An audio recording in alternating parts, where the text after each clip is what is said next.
now tuned in. You are now tuned into The realest show on YouTube with your host, the Angryman. What's good? What's going on with everybody? What's going on with my lights? Get my lights right. What's going on with my lights? Turn my lights on. There we go. So, we back in the stew yet again, back in the stew. Waiting on some more support, I know that. We only got 11 supporters, man. What's going on? Shout out to Free Mind G. He said, life is good. Salute, fam. Bless up. Appreciate you, bro. Let's see what else we got. We already called that one out. We called that one out. We called that one out. So, we got a little incident.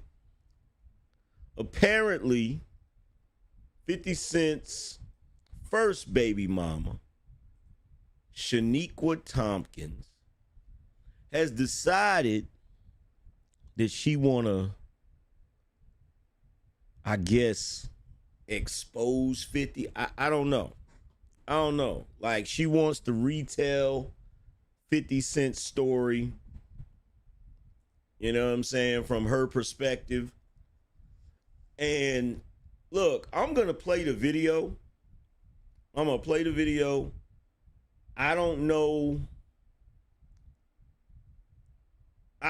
the entire video. I've seen little clips of it, but I haven't seen the whole thing. I'm going to play the whole thing so you guys can get my reaction to it, so I can get your reaction to it. Because in my opinion, it's typical. In my opinion, this is typical shit. Like, what else, like, I put it to you like this. When I was a young man, in my teens, right? This is what I said to myself.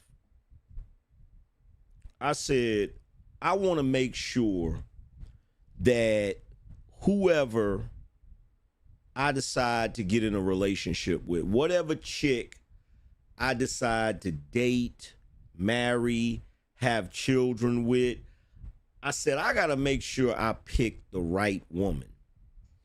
Now, this is why it's so funny to me whenever people say, oh, you know, when you complain about your past relationships or your kid's mother, and people say, well, you should have picked better. Like, bro, I had every intention of picking well, but life don't always go that way. Right?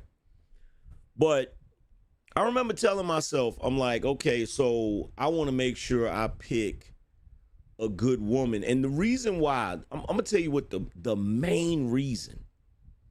There was only one thing I was terrified about. Press 1 if y'all want to know what that one thing was. And I guarantee you, it's probably some brothers in here that probably feel the same way. They just never said it verbally. They just never verbalized it, right?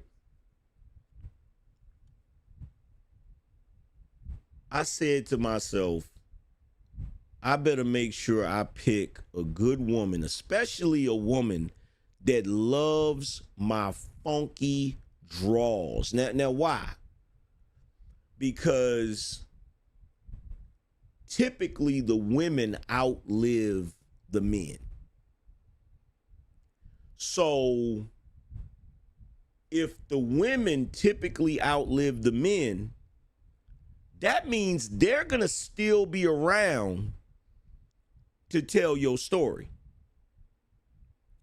And if you messed around and got a vindictive, hateful ass, envious woman, she gonna drag your name through the mud. She gonna try her best to make sure everybody remembers you. Kind of like on that movie Kingdom Come, when you remember when Whoopi Goldberg, I don't know if y'all remember that movie. It was Whoopi Goldberg, LL Cool J, Anthony Anderson, Jada Pinkett,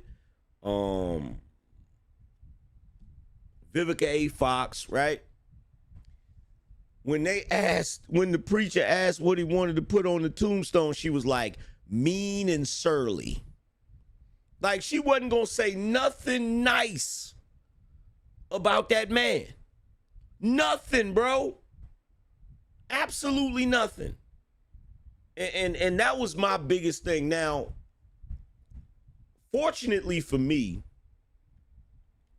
I'm now a rising YouTube star, so I get to tell you my story. So that's no longer a fear of mine anymore, right? I get to tell you. But see, when you in the private sector and, you know, nobody knows you but your family and the woman you in a relationship with, if she decide to start telling everybody some messed up shit about you, they're more likely to believe it. You feel me? So, and the crazy thing about it is I've never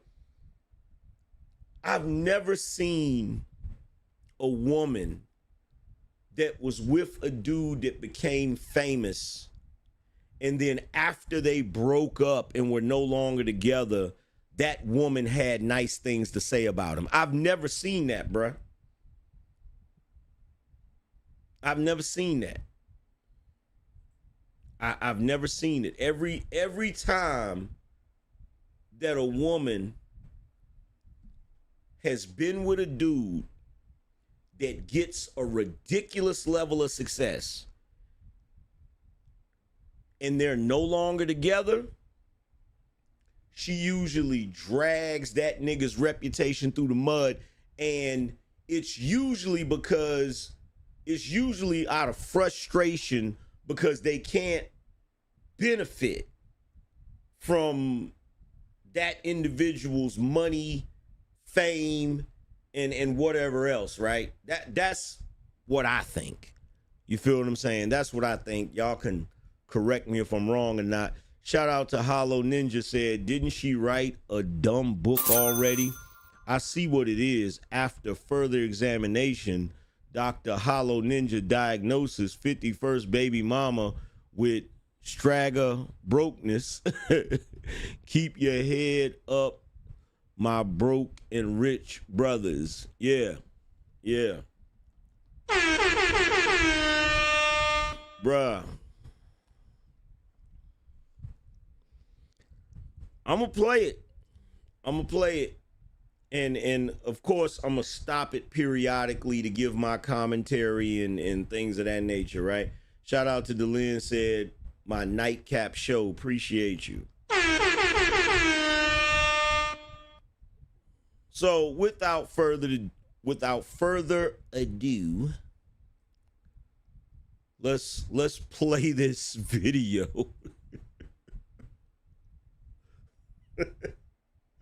Let's play this video and see what she's talking about. For those of you who don't know me, my name is Shaniqua Tompkins. The other side of the coin, Queens get the money. I see you, Queens get the money. Queens get the money. Now, if you're wondering, she was doing a live, so she's talking to the chat. Okay, so she's talking to the chat room, so you gotta keep that in mind, right? First baby mother, first child for my parents, first grandchild, first great grand, first niece, so first everything. That's how we do this over here. I'm Shaniqua. You know me depicted in the movie Get Rich or Die Trying. And then before I even get into that, there's just a lot of unanswered questions, a lot of preconceived notions, a lot of disparaging lies that have been told about me from your favorite rapper. But this is going to be story time. I'm going to start doing on my live. We're going to start to get to some truth telling, and we're going to get into it. Now, I'm going to be totally honest, right? I'm going to be totally honest. when it comes to a baby father, baby mother situation, I never believe shit the baby mother says. Never. I never believe shit the baby mother says. I just don't. I don't. And y'all can say I'm biased. Y'all can say I ain't right. I really don't care. In my experience, it's usually the baby mother that's telling a bunch of lies. Usually. Okay? I'm just keeping it funky. Thank you.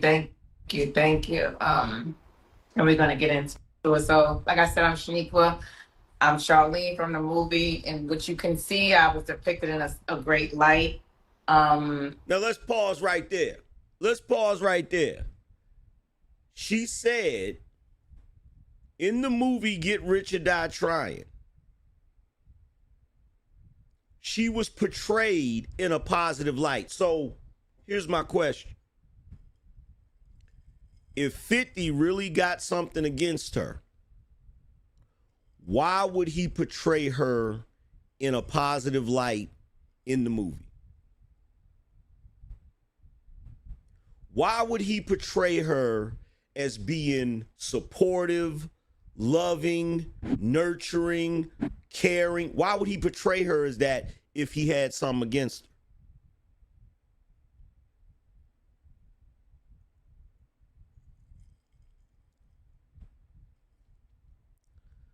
That's the first clue. I need y'all to pay attention to that. That's the first clue.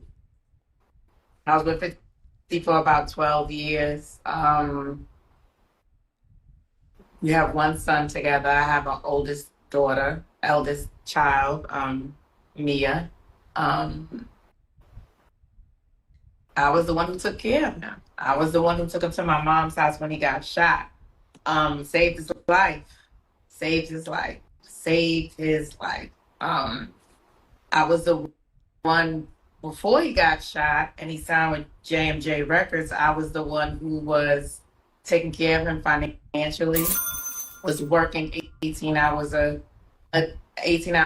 day on a toll bridge, Whitestone Expressway, paying for DATs, reels, studio time, jewelry, tattoos, companies. Rotten Apple Records, his first company. So now she's going to try to take credit for all of 50 Cent's success. You see it, right? Now she's going to try to take credit for all of his success. So back in the 90s, when 50 was trying to get his rap career off the ground, she was working, paying for all his studio time, paying for his jewelry, paying for him to get tattoos, paying for him. She paid for everything.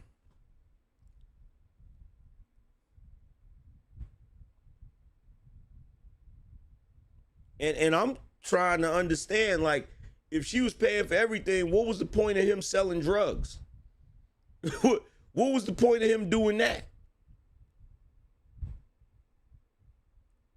What was the point of him doing that? What was the point of him being a hustler if, you feel me? Yeah, like I was that person. So it wasn't me getting with 50 when he was who he is now. It was I was there with him from the beginning. I am G Unit. I am. She said she is G Unit. I was your lover and your secretary, working every day of the week.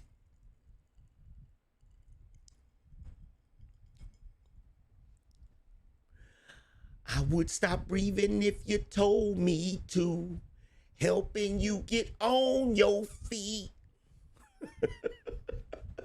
MG. So when he got shot, it was he never wanted to place me along in with his lies and his wanting to create his own narrative.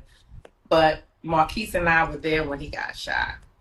It was me, him, Marquise, his grandmother was in the yard, 50, and JU. And JU had his girlfriend in the car.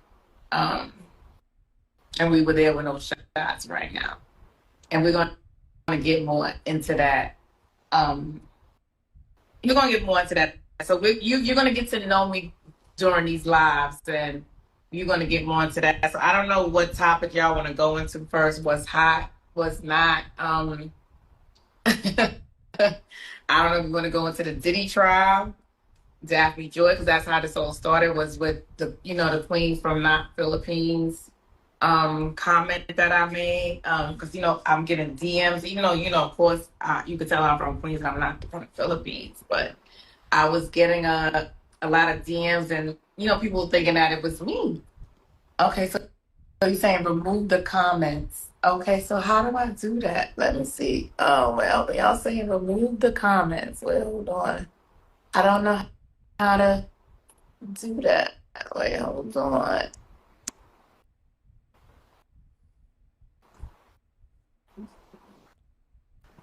Okay, so we're not going to get into that right now. It's just going to be aggravating.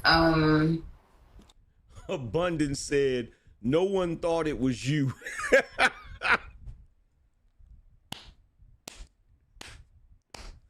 Yo, me personally, I'm gonna tell you what I think. Me personally, right? I think this is sad. I think this is like, yo, this man is super successful. How can I get paid? How can I capitalize off of the relationship? That's what this is, bro. That's what this is. Like, how can I get paid? What can I do to get paid?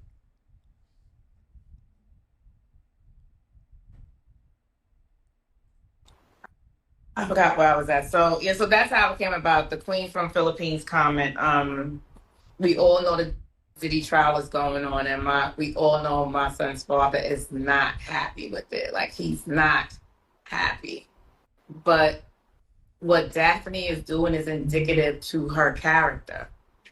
It was so it's been rumored and known for years that she has been a pole girl from Vegas. Like, that's known. That's known. And he knew that when he beat her up in California, which he seems like that. Shout out to Troy. Troy said, if she made 50, make another one. Exactly. Because look, I'm going to tell y'all the truth.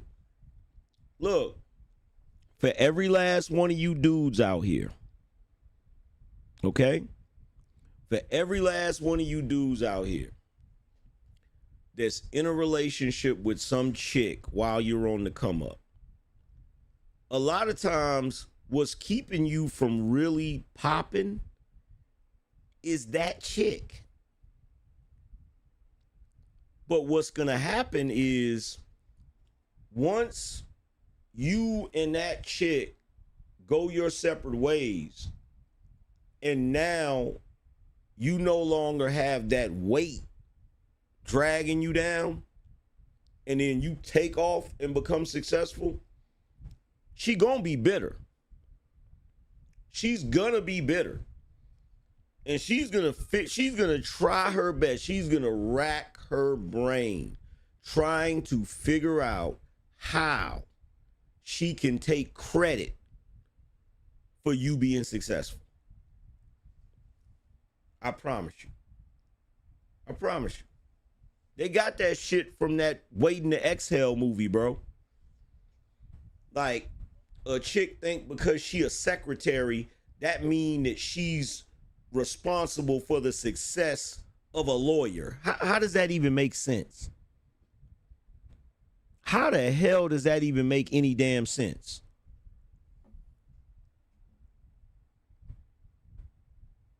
That's just so buried how he beat her up. It was a domestic violence case in California. the California District Attorney's Office tried to contact me. Hey, y'all, tried to contact me Okay. to Right. to testify in that case. They contacted my child support attorneys for me to question me and to testify in Daphne Joy's domestic violence case, which I declined. Which I declined. Which I declined. What made you decline? Um, Cause you from Southside Jamaica, Queens, and you should know better.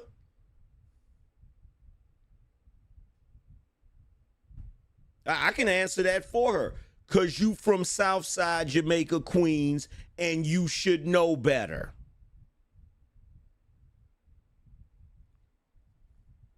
That's the answer. as I'm a mother first and I'm a woman, but she, during the duration of the relationship with her and 50, she gave me so much shade and she was trolling me along with him. Like she thought she was superior. She thought her and her child were going to be superior to Marquise and I. So I said, I'll sit this one out.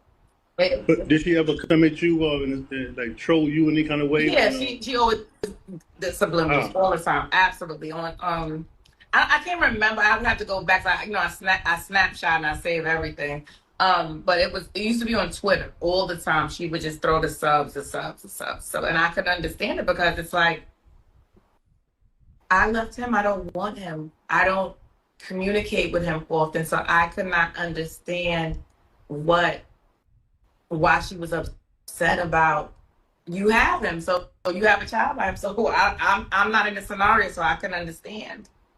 So how old around what year was that though that this took place? Because I think the child, how old is I think it was about maybe 2008, 2011, because at the time before he got with her, he was with Ciara. So he left Ciara to be with her, to be with Daphne, which I couldn't understand because Marquise loved Ciara. His family adored Ciara. And he left Ciara to be with Daphne. you said about 2008, 2009. No, yeah, maybe him and Ciara probably maybe 2010. I'm not sure, but I know he was with the girl Daphne maybe like 2011, 2012, somewhere around that, somewhere around here. But he And definitely. how old is Saya now? I don't know. I would have to Google it. I don't know. I just know that him and I, he's a Virgo. I do know that. Like him and I, like are days apart in birthday, but I don't know how old he is. I have no clue. I'm guessing maybe 10, 11, maybe. I don't know. So if Marquise is what, 29, 28? How old is Marquise? 28. So they're about what, 16 years difference? 17? Yeah, probably more than that. Maybe like over 10 years. But Floyd was dating Miss Jackson at the time, and he hooked Boo Boo up with Daphne. He hooked them up. I guess Floyd got the last laugh because he said, I told you not to have a baby by.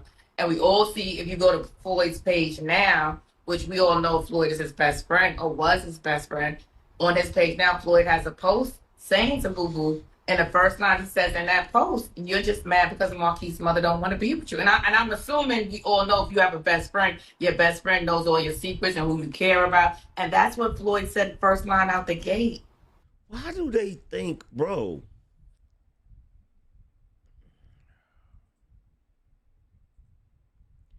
Yo, shout out to King Yo88 said, peace to you, Angry Zeus and the BINO gods. Oh, great, another broke chick looking for attention. Usually the ones that get money from their baby daddy, but be blowing it on BS, no accountability. Bro, can anybody please explain to me why these chicks be thinking that one of the things that really disturbs me is baby mamas be swearing up and down especially when their child's father has moved on and become successful, they be swearing up and down that that dude still want them.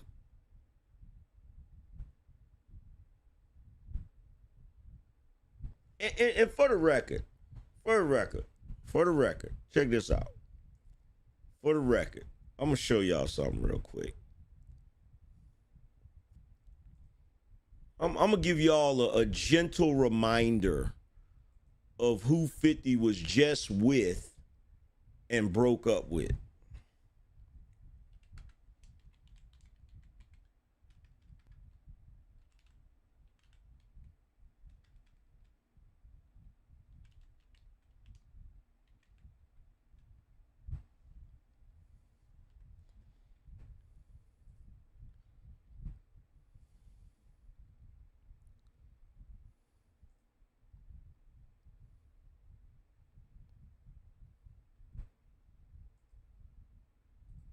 This is who 50 was with. Let's see if I can get the photo. This is who 50 was with, y'all.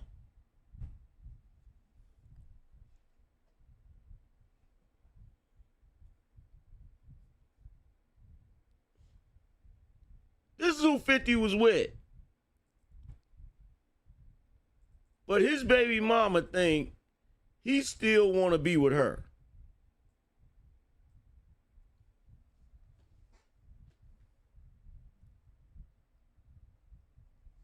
What are we talking about? What are we talking about right now? How crazy? Fam, hold on. This is what we gonna do. Let's see if we can find a picture of Cuban Link by herself. Let's see.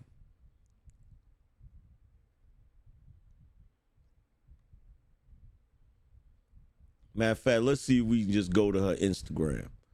Let's go to her Instagram.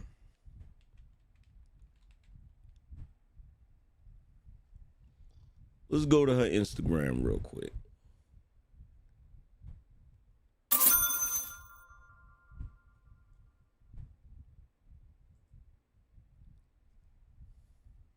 This is who 50 dumped. This is who 50 dumped.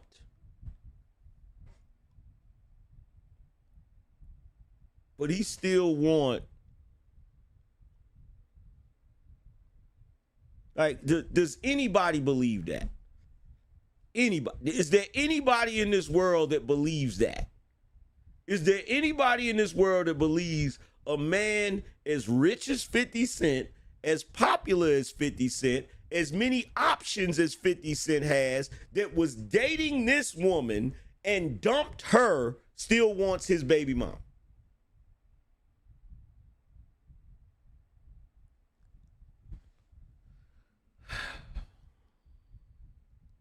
Like, the shit they be saying, bro. The shit they be saying is crazy. Look at this woman. Bruh. Look at this woman. Look at this woman right here, bruh. What are we talking about? See, I'm going to tell you what it is. I'm going to tell you what it is, right? Tell you what it is. Shorty is a regular chick. She's not really a celebrity chick. And when 50 first got famous and they broke up, I don't know how they broke up. I don't know if she broke up with him or he broke up with her. She claims she broke up with him, right? Either way, right? That man ain't did nothing but upgrade ever since. Every woman he dated after that was better than the last woman as far as looks. Every one of them.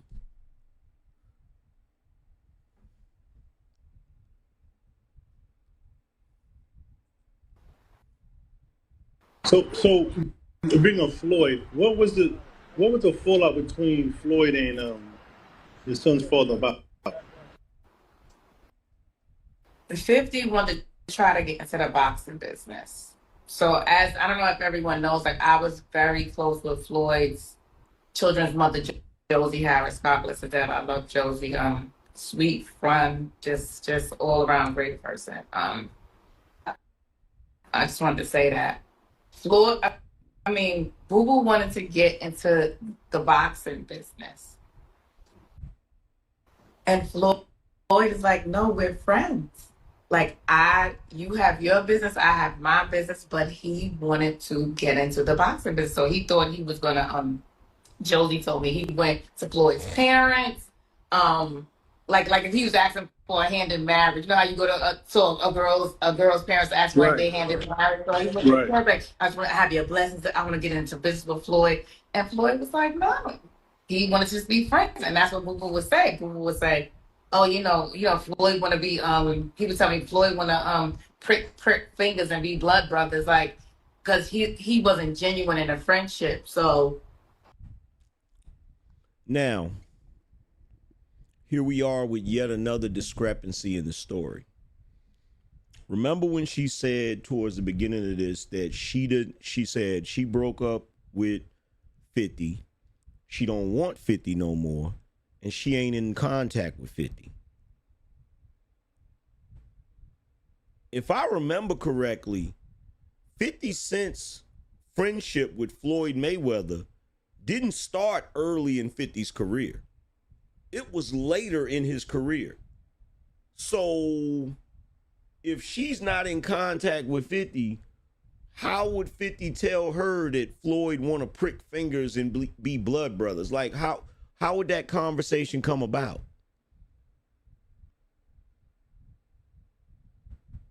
How would that conversation come about if she's not in contact with 50?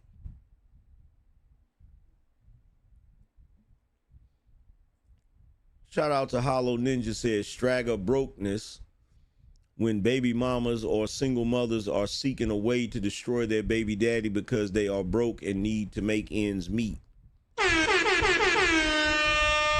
Hollow Ninja says she's clearly bitter and money seeking. 50 moved on and said nothing about her in recent time. The fact she came out to trash him shows she is foul.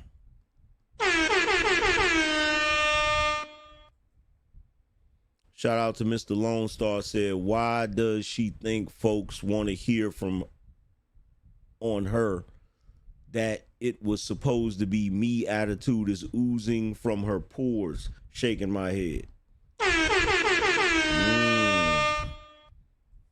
Which is typical of him, like he's not. Shout out to Zero Fallout. He said, for the shoe.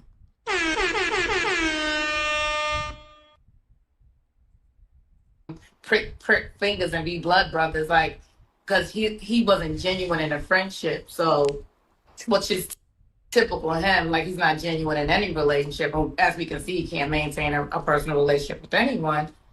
Now, that was a cheap shot. That was a cheap shot. She said he wasn't genuine in his friendship with Floyd, right? And then she said, but that's typical of him. He's not genuine in any friendship. I don't think that's what it is. I think, personally, this is just my personal opinion. I could be wrong. I could be dead wrong, but this is my personal opinion. I think that 50 Cent is the type of person, he don't let you play with him. He makes you value his friendship. Like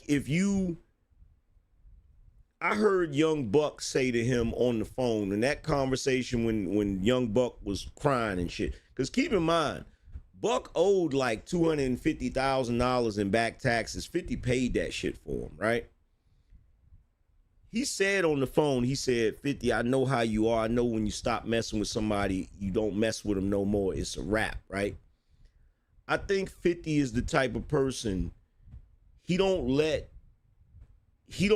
people play with him. If you do him dirty or you come at him crazy or sideways, he not messing with you no more. And in addition to him being that way because it's gotten to the point where I've had to force myself to be like that. You know what I'm saying? I've literally had to force myself to be like, okay, you know what? I'm gonna start being more strict and stop letting people play with me, because what I notice is when you forgive people for coming at you crazy or treating you a certain way, they get comfortable with that shit. Like, they get comfortable playing in your damn face. Like, they get comfortable doing all sorts of goofy shit. And I'm a firm believer, you train people on how to treat you. So if you're just constantly letting niggas get away with shit, they just gonna keep on doing shit. You feel what I'm saying? But I think 50's one of them people that nip that shit in the bud. And I think he's one of those people that give as good as he can get. In other words, you not gonna come at him crazy without him coming at you crazy. It's like once you open that door, it's like, oh, okay, you wanna open that door? Cool. We gonna go there. You feel what I'm saying? But to me, I feel like people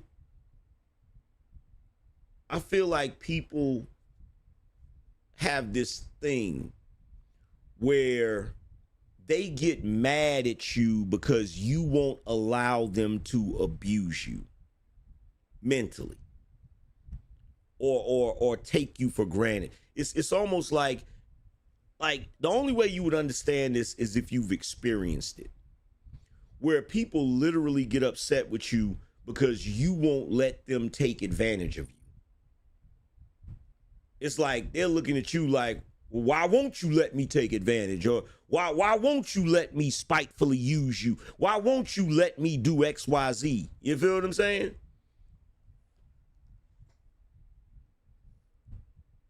So he was upset by that, and that's how to be. And I don't care what nobody say. Like, if 50 Cent was just some regular dude that never got on rapping, do you really think she'd be going this hard in the paint about him? Now, of course, she wouldn't be on a live talking about him because nobody would care because he wouldn't be famous. But do you think she would be telling her friends and family members that all of his business and trying to find? No, she wouldn't give a shit. She wouldn't care. It's only because he has something of value. Started because Floyd wanted to keep it his friend, and his business separate. Totally understand. But I see that you calling him Boo Boo. Some people don't know why you calling him Boo Boo. So you want to tell them why you calling him Boo Boo? It's not a pet name. So it's not a pet name. That was his name from around the area in Queens, and so it's not a pet. Why would that need? I don't know who this dude is. I don't know who this dude is that's interviewing her, but that's a weird question. Like, look, if you come from black culture, there's certain nicknames that are always used over and over. Okay, Pookie, Boo Boo. What else? There's a bunch of nicknames that's always used. Like, press one. I guarantee you everybody in here knows at least one Boo Boo in their background. Like in your family, friends, associates. I know every Peanut, thank you. Peanut, Ray, Lil Man. Everybody knows at least one Boo Boo. I know two.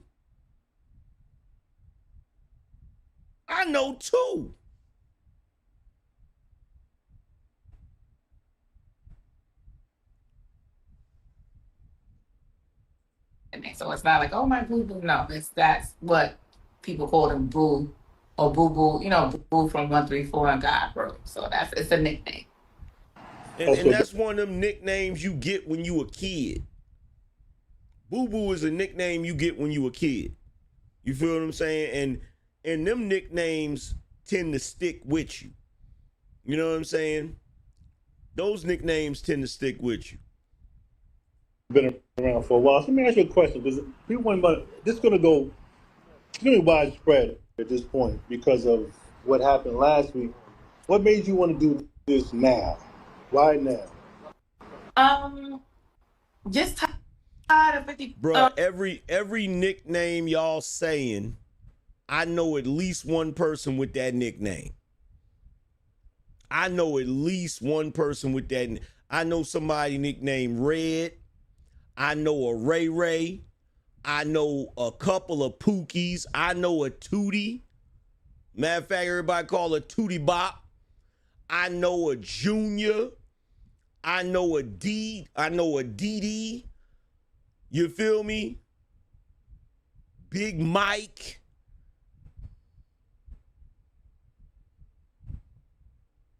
June Bug. I know a couple June Bugs. I know a couple June Bugs. You feel me? I know a Booby. In fact, Booby is the one with the sister named Tootie. Bruh. All them nicknames, those is nicknames that black folks use all across the damn country. I don't care where you live, you gonna see somebody with them damn nicknames all across the damn country.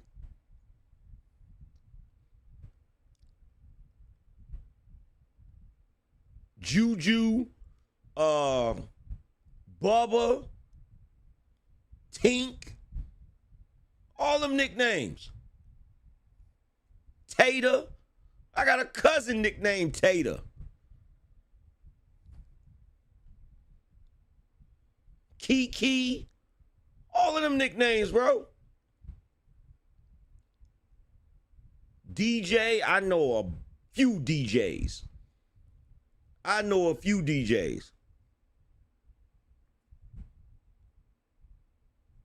Spank, I know a Spanky.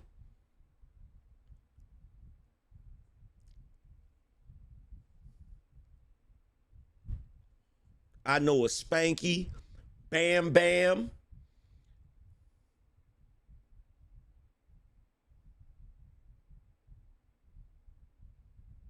I even know a dude nicknamed T-Frog. T-Frog. Lily. Shorty.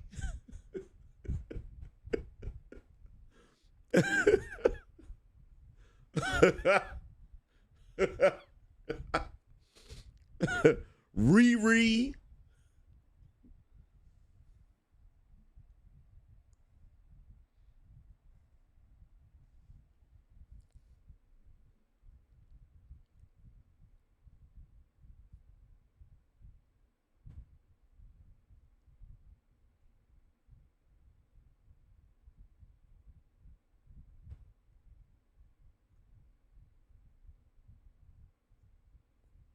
Peaches. Oh my God. Goldie. I know a Goldie. Twin. Manny. John Boy. I know a John Boy.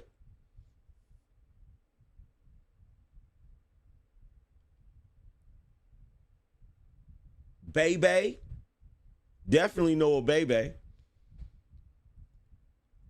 Slim. I know a Slim. Bro.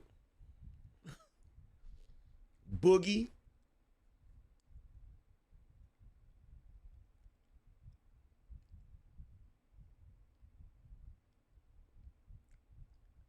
Bro, it's so many nicknames. I'm going to tell you something right now. I start naming, I can't think of all of them. If I start naming some of these nicknames, y'all be like, how the hell did they get that nickname?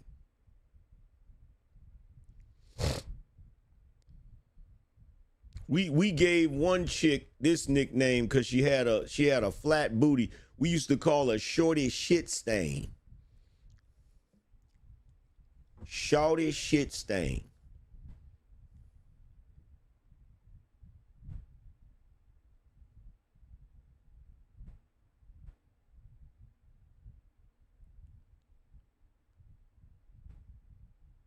I know a chick named Booty. Be calling her Booty Bop.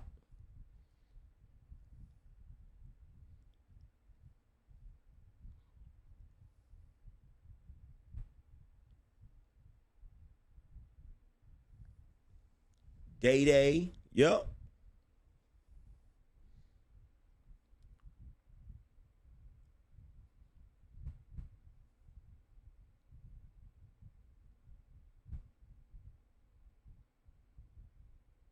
All them nicknames.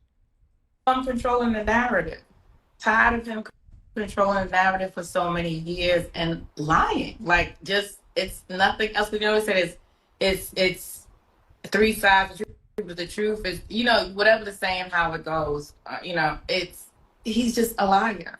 He just lies. He manipulates. He spins. And I didn't realize that there are so many impressionable, weak people that they see his character. He shows his character all day and night on his Instagram, and they believe what he happens to say about someone just because you like some of his songs and you feel like he's successful. I don't understand it. Do you? Is there any? So here's the question. She was with this nigga for 12 years and had a kid with him. If he was so horrible, that's the part I never get. That's the part I never understand. He was with this nigga for 12 years. 12 years. 12 whole years. If he was so damn horrible, why would you be with him for so long? Can somebody answer that question for me? Like, bro, look. So C said this same old typical complaint. Bro, it's the same old song. It's the same old song, bruh. How many baby mamas have we heard say this same shit, bruh? For niggas that's famous and niggas that ain't famous. How many times have we heard this same old shit?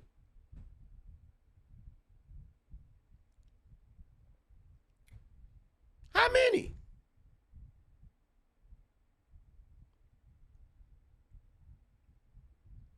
It's the same story. It never changes, bruh. It never changes. Any financial gain from 50 Cent at this point, from him to No. you? Because people may say you still want money. There was a viral clip up on Marquise with child support at 27. Which Can we touch on that real quick? all lies. He paid child support. My child support declaration was until Marquise was 21. He hasn't paid child support in like 8 years. So the video with him saying about paying the money, what was it, with Choke No Joke? I think something like that. The video, the guy that did the interview with Marquise, that was the old video basically. Say that again. Could you repeat that, please? Got a little background noise. I said that. Remember the video with Marquise that came out? He was talking about he wanted child support at 26 years old. I think he did an interview with Choke No Joke or something like that. Was that an old interview? Which was untrue. Marquise was stating that we jumped out of a burning house with our pajamas on. We lost everything. He was saying to Choke, I would like to call him a different name, but I'm not. He was saying to him that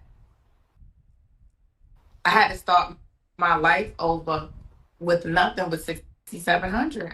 And to the average person, I guess that's a lot. And I get that because that's not the average child support. But average child support goes to average people. Marquise's father is not the average person, so he's not going to receive the average child support. His life is not the average life. And it's not about just wanting materialistic things and saying that it's not the average life. Can I say something? Well, let me say something, and I could be wrong. I could be wrong. I could be wrong, right? So, house burned down. They lost everything, right? I guess they was looking for 50 to give them some money to help them get back on their feet or whatever, right? The weirdest thing that I've noticed in this day and age,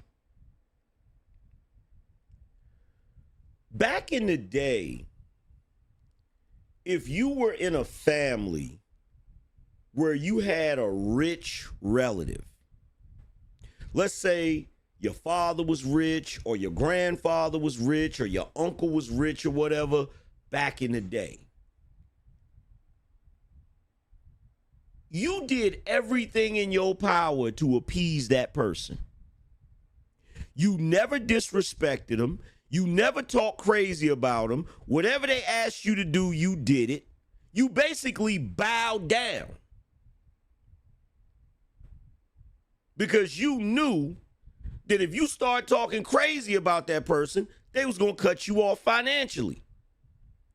The weirdest shit in the world to me is today, people will disrespect the person with the damn money and still expect them to give them the damn money. Am I wrong, or is that the weirdest shit in the world? Correct me if I'm wrong.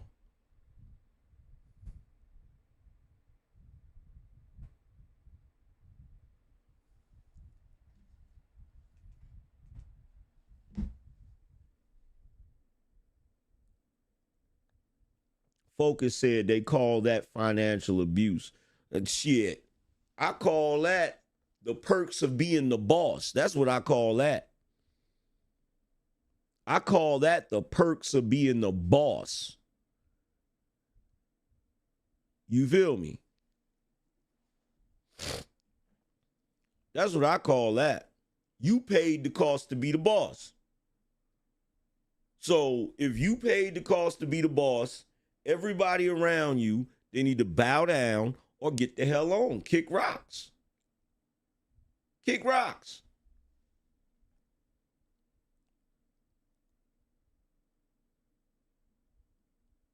Being with his dad and all the drama. See, I personally think no amount of money is enough. You feel me? See, 50 is the goose that lays the golden eggs. She don't want the golden eggs. She want access to the goose. That's all that is. Because it's like, bro, if you don't want to be with him no more, why are you still talking about him? She wants access to his ability to generate money.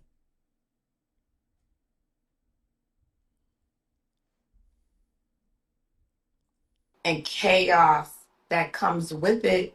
He's supposed to be well fed, organically fed, well tutored, behind someone's gated community, security. Like, that's what it is. Like, at one point, when the Murder Inc. trial was going on, Chris Lighty suggested that we homeschool Marquise for security purposes. Did y'all get threats? No, not that I know of, but just for security purposes, like, oh, well, he should be homeschooled. We homeschooled, Marquise was homeschooled. So now that I decided I don't want to be with you, you just say, oh, that's it, you just throw us to the wolves? Well, let me ask you, because people are saying, Yeah. This, I don't understand this. So basically, a woman that has your kid, she don't want to be with you no more, but you still have to kiss her behind. How does that work? How does that work? How does that work, bro? By the way, we need some support, man. Hit the Cash App and support the show. I told my wife before I started this live stream, I said, go ahead and pray for me because I know this live stream is going to give me a headache. I know it's gonna give me a headache, man. Shout out to JLJ504HD. He said, dissect it, my brother. Yo,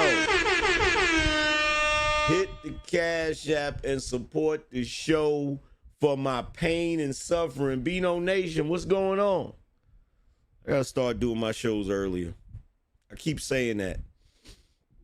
I keep saying it. I gotta start doing these shows earlier.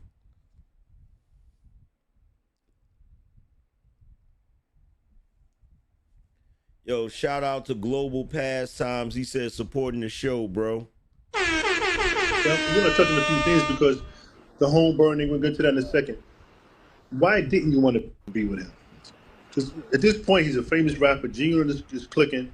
You know, he's a sex symbol in a sense because he's in great shape. Why wouldn't you want to be with somebody at that point in his career? Because he was abusive. Well, he still is abusive. I'm just not in his presence, but he's abusive emotionally. And there it is.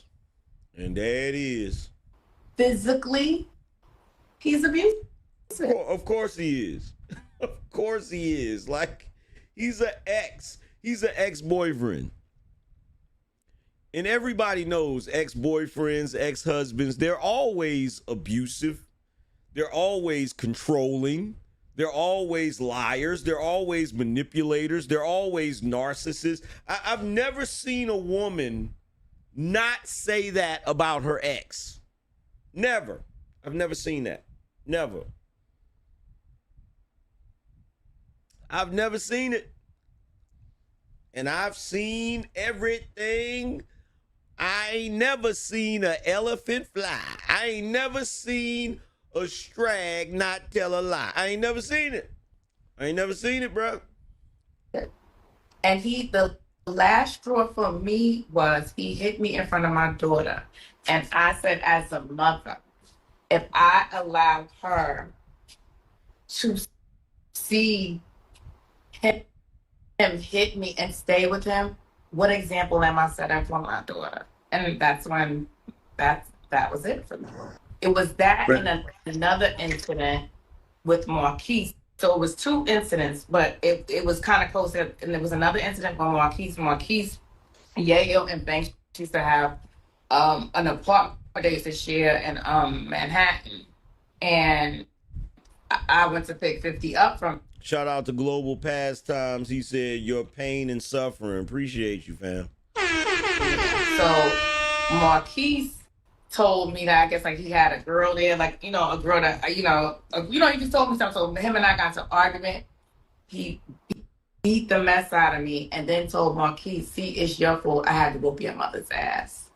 So those were two incidents for me that I said, no, it's time to go. So the abuse was there. Okay. About what year was that? You remember? I left him in about maybe 2007, 2008, around that year, about the time.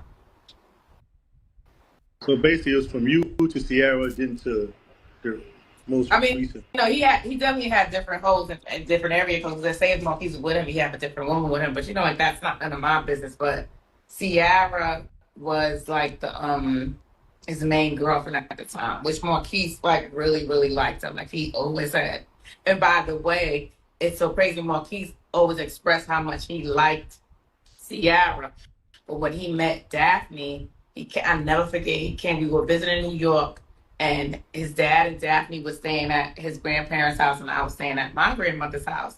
So, he took Marquise over to his grandparents' house, whatever, a little visit or whatever. And Marquise came back, and he looked at me, and he said, Mommy, she's not for my father.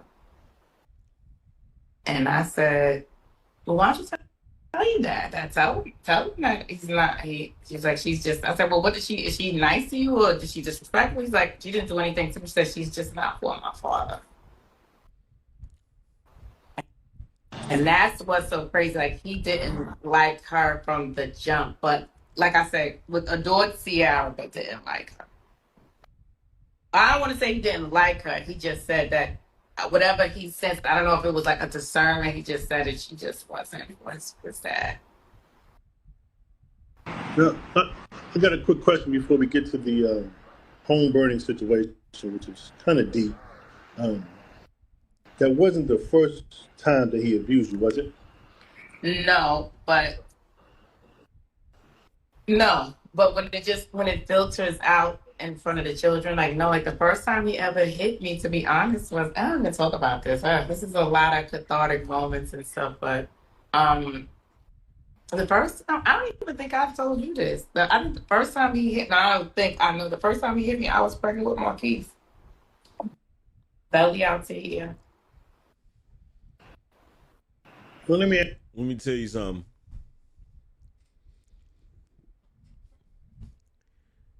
For every last one of you brothers out there, I'm going to give you a warning.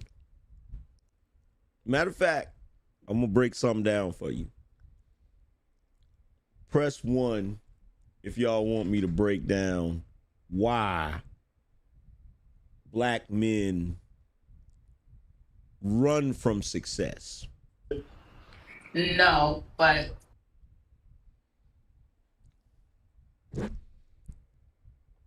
psychologically, subconsciously,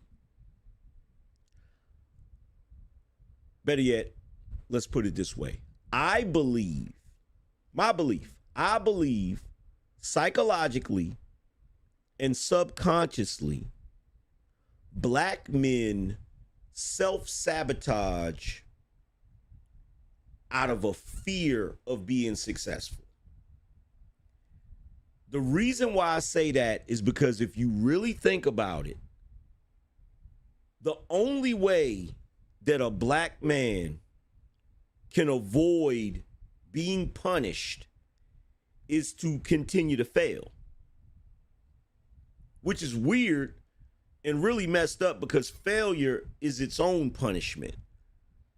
But if you really think about it, every time a black man becomes successful, he's punished for it. When he becomes successful, his friends turn on him. Everybody wants to use him. Like, he even said it, 50 even said it in an interview. He said he never thought success would cost him his firstborn son. He never thought success would cost him the relationship with his son. And like, she's sitting up here, because think about it like this. She clearly was still with him while he was dating other women. If she didn't stop talking to him till 2008, she was still with him while he was with Vivica, while he was with these other women.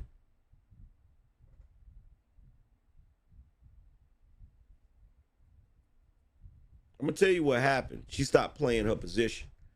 That's what happened. That's what happened. That's what happened. Let me ask you. So Marquise, I'm pregnant with Marquise, so still in 12 years. What makes a female stay when she's getting abused? I won't say what makes a female stay. I can say what made me stay. And But that's a better question. I'm just because we're talking to yeah, 600 people, so I just want to, because a lot of people say, "Oh, it's the money, it's the money, it's the money." but he didn't have any money then. Like But that's what I was I going was to get to taking at care that of point. him. Right? He didn't have any money then. He didn't. That I was pregnant with Marquise in '96. He didn't become 50 Cent until 2003.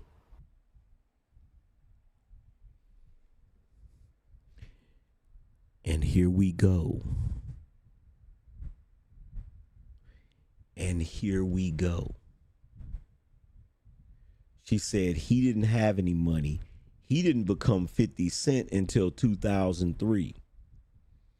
How was I listening to 50 in 1999?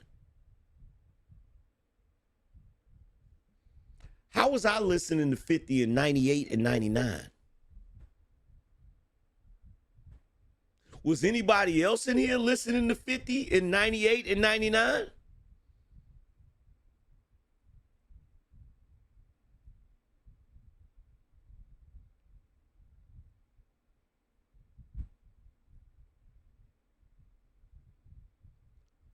So how he didn't become 50 Cent until 2003?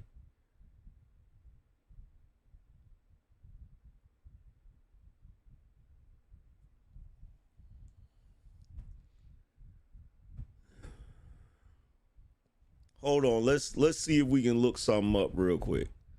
Let's see if we can look something up real quick. Let's just try to see if we can look something up real quick. Let's look up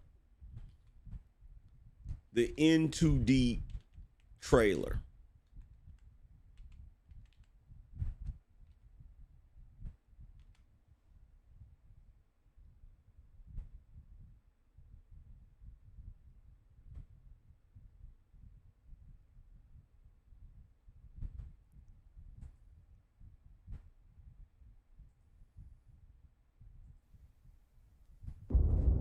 We're talking about the biggest bust in the history of this state. I got 7 other officers working undercover, good ones. None of them can do what I can do either, Press, and don't you forget that. I'm the one in there, I'm the one doing it, it's gonna be my call. For Detective Jeffrey Cole, They want you to go back in, don't they? it was the chance of a lifetime. You're going after God. Dwayne Gittins is his real name. We figure he's hooked into about 80% of the crime in the city. His mission was to go undercover. Yeah, this here's Jay Reed. Want to see what kind of organization he's dealing with. So what you see?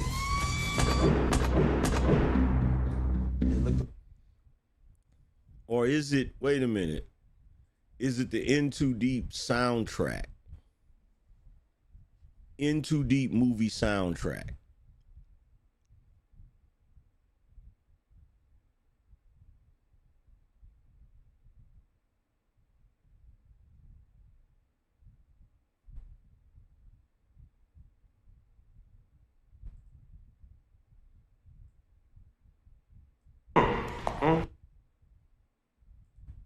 Let's see. Cheap music. Creep. There we go. There we go. There we go. There we go. Cheap music. Creep music. Deep music. Into deep music from the motion picture. Packing hits from an all-star cast, including Tear It Off by Method Man and Redman. Plus brand new collabo, Jagged Edge featuring Jermaine Dupri on Kings to the Range. Nas and Nature, Capone and Noriega with the Locks. Also includes R. Kelly, the hit single How to Rob by 50 Cent featuring the What do you know? What do you know? Is that 50 Cent? Is that 50 Cent? Is that 99?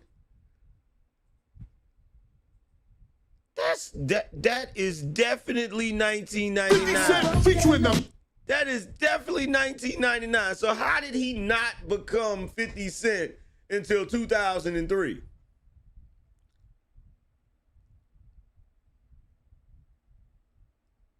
How did he not become 50 Cent until 2003? Bad Rapper and Martin featuring Little Kim.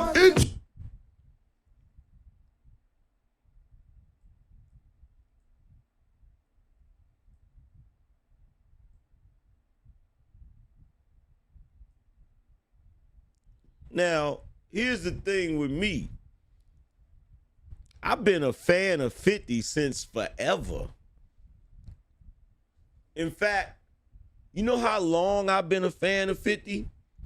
I've been a fan of 50 so long that when I first tried to look up some of it, I was waiting for 50's new music. When Power of the Dollar didn't come out because he got shot up, I was waiting for him to put out some new music. Now, she's not lying about his first company being Rotten Apple, because I remember I looked it up on the internet. He had a website for Rotten Apple, and it was like a picture of him, Lloyd Banks, and Tony Yayo like standing like on a stairwell or some shit like that, right? And this is around the time when the internet first really got to popping. You had America Online or whatever, I used to look up 50 Cent and nothing would come up. I used to type 50 Cent in, I think at the time Google wasn't really popping back then. At that time it was Ask Jeeves, right? I would look in Ask Jeeves 50 Cent and you know what would come up? The 50 Cent haircut. Some shit about a 50 Cent haircut. That's the only thing that would come up. So like I've been a fan of 50 before he even really had an internet presence. You feel me? When he started dropping them damn mix CDs and shit, that shit was glorious. But I've been a fan of 50. So I don't know what she talking about. He didn't become 50 Cent until 2003. My first son was born 2002. And I was a fan of 50 Cent before my son was even born. So how the hell, by the time 2003 came around, my son was 1 year old. 2003, yeah, 2003. I think give us try to get on 2003, 2003. So he didn't have any money. He wasn't this big drug dealer that he tries to claim to be. First of all, he never was a big drug dealer. He was always a corner boy. Let's get that straight. Like anybody from Jamaica, Queens, Southside Jamaica, Queens, Boo was known for his hands, and he was a corner boy. He may have like little yales and that under him, but he was always a corner boy. He was. Now, this right here lets you know she's one of the chicks. She's one of these chicks that's in a relationship. I guarantee you she don't even listen to his music. I bet money she don't even listen to his music. I guarantee you anything that people like about him, she probably can't stand that shit. And the reason why I say that is because 50 never proclaimed to be no drug kingpin. If you listen to all of his music, he's rapped about being a corner boy. He's rapped about being a hustler. He's never rapped like he was a drug kingpin. Has anybody ever heard 50 rapping like he was a kingpin? Pusha T do that. Jay-Z do that. 50 never rapped like that. He never talked like he was a freaking kingpin.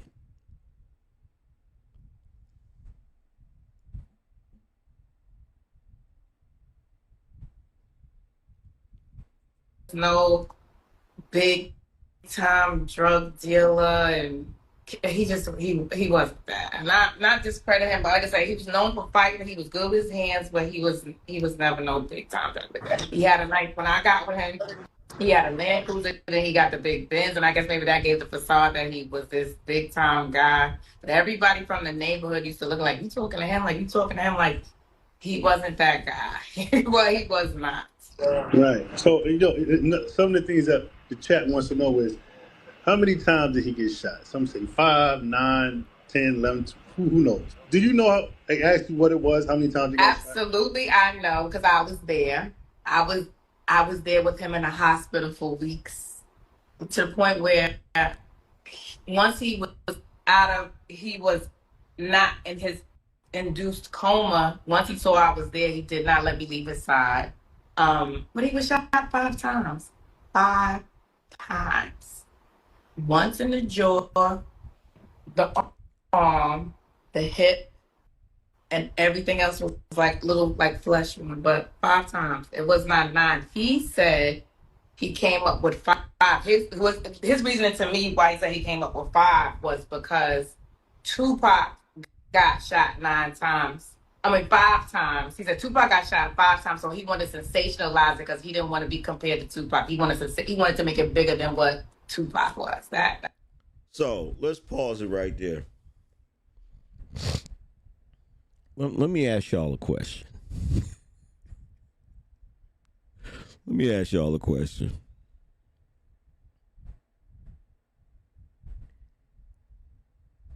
If you got hit up you got hit up, right?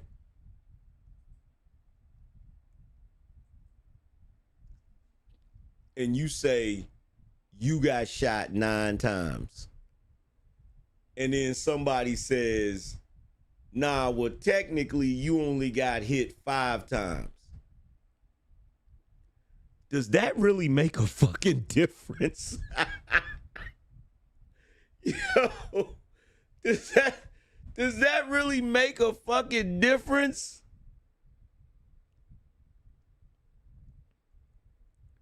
See, some people will be like, well, why does it even matter that he got shot at all, right? Because it's proof. It's proof. It's proof that this individual's not lying about his lifestyle. Right? So the question we got to ask, she's sitting here saying that, oh, he wasn't some big time drug dealer. Okay, cool. But evidently he was enough of a problem for somebody to try to put a hit on him. You feel what I'm saying? Apparently, he was doing something. He was some kind of mover or shaker. You feel me? That's what. But he got shot 5 times. That's a fact. And you was there. I was in constant communication with the doctors. I was his next of kin. He got shot 5 times. And you was there, because people are going to debate. Were you there? I was, when he got shot or in the hospital? Well, both. In the shot? I was there in front of the house when he got shot. Like I said, his grandmother was in the yard planting flowers.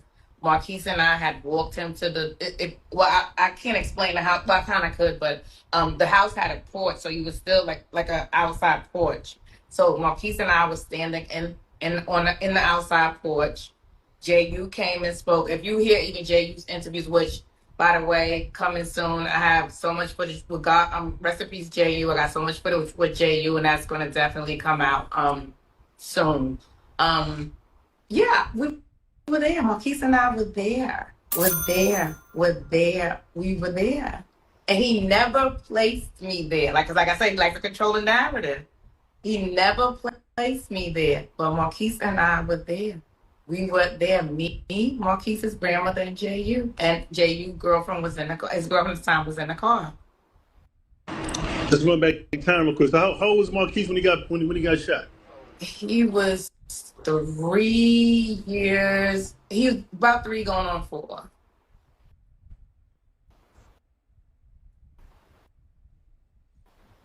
You know what? You know what is missing in this day and age? What's missing is humility. What is missing is humility. Like, there are women nowadays that will screw up. And instead of just owning it and saying, damn, I messed up. If there's any way that I could fix or repair that situation with this individual, I would, because that person out of everybody, because look, at the end of the day, I don't care who she's talked to. I don't care who she's been with. The most successful nigga you ever dated or will have ever date, she's never gonna come in, she's never gonna meet another 50. Just own that shit.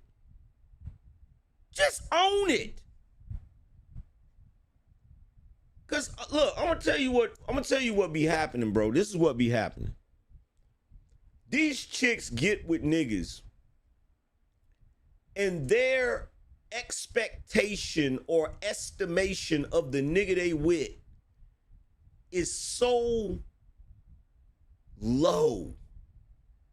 You feel me? It's the weirdest thing in the world. These chicks will get with a nigga and they will think that the nigga ain't shit.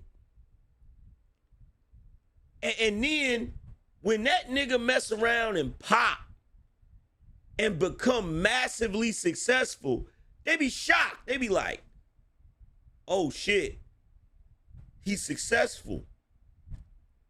And they know what's coming next. They know what's coming next. Like, all of these women that say, every time these black men get successful, the first thing they do is they want to leave the woman they was with. Because they remember how you treated them. Because when you got with the nigga, you thought he wasn't shit. While you was with the nigga, you told him he wasn't shit. And then when he became successful, now all of a sudden you sitting there with you caught the vapors. Now you sitting there looking like, damn, that was a 1 in a million nigga I was with. But instead of owning that, you want to try to gaslight the whole world and make it seem like, nah, he may be this multi-platinum, super successful, multi-millionaire icon that's going to go down in history, but I'm really the one. It's really me. I'm the 1 in a million nigga. And he's the one that lost when we broke up. Like, who do you think you fooling?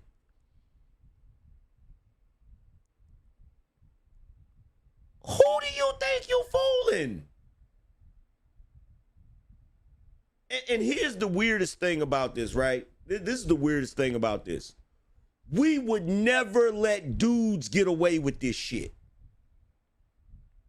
Never. We would never let dudes get away with this shit. If a dude is just a regular cat and he was in a relationship with a chick that was some sort of superstar and he had a kid with the chick and then they separated, like for instance, whoever that dude was that used to be Beyonce's boyfriend before she met Jay. Nigga, we don't even know your name. If that dude came out right now and started acting like, I inspired Beyonce to sing, I inspired her to write songs, I inspired her, we would look at him like he's a damn clown. Like, nigga, you Beyonce's ex, nigga. That's all you ever gonna be, nigga. That's all you ever gonna be. We don't believe you. You need more people. We don't believe that you were the inspiration behind her. We don't let dudes get away with that shit. But for some reason, we let these women who don't have no talent, who ain't got shit going on, their only claim to fame is they lucked up and was dating a dude that was on his way to the top. And they messed up and fumbled the bag, and now they want to talk shit about the dude. And it's like, you messed up. You messed up. You messed up. And look, you can keep trying to say that, oh, that's not true because all of these black men do this when no, they don't. Denzel didn't leave his woman. Ice Cube didn't leave his woman. Snoop didn't leave his woman. LL didn't leave his woman. But see, y'all want to try to say, oh, that's because those are the type of men they are. No, that's because those are the type of women they got. The reason they didn't leave them women because those women was about something. The reason they didn't leave those women because those was good women. Let me tell you something. If it's one thing I know for a fucking fact, I don't care what nobody say. Men do not leave good women. Period. Point blank, period. Now, a man can fuck up and make a good woman leave him. But men do not typically leave good women. How do I know this? Because men have a hard time leaving bad women. Men don't leave good women. Men do not leave good women. They don't. Say whatever you want to say. I'm sorry. Men do not leave good women.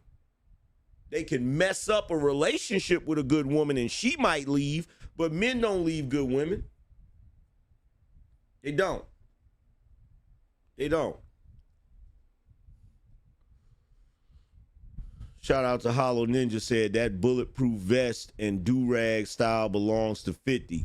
He is the one that signified that wave. Hey, AM, can you put on the 50 Cent ski mask wave video? Nah, I can't play that shit.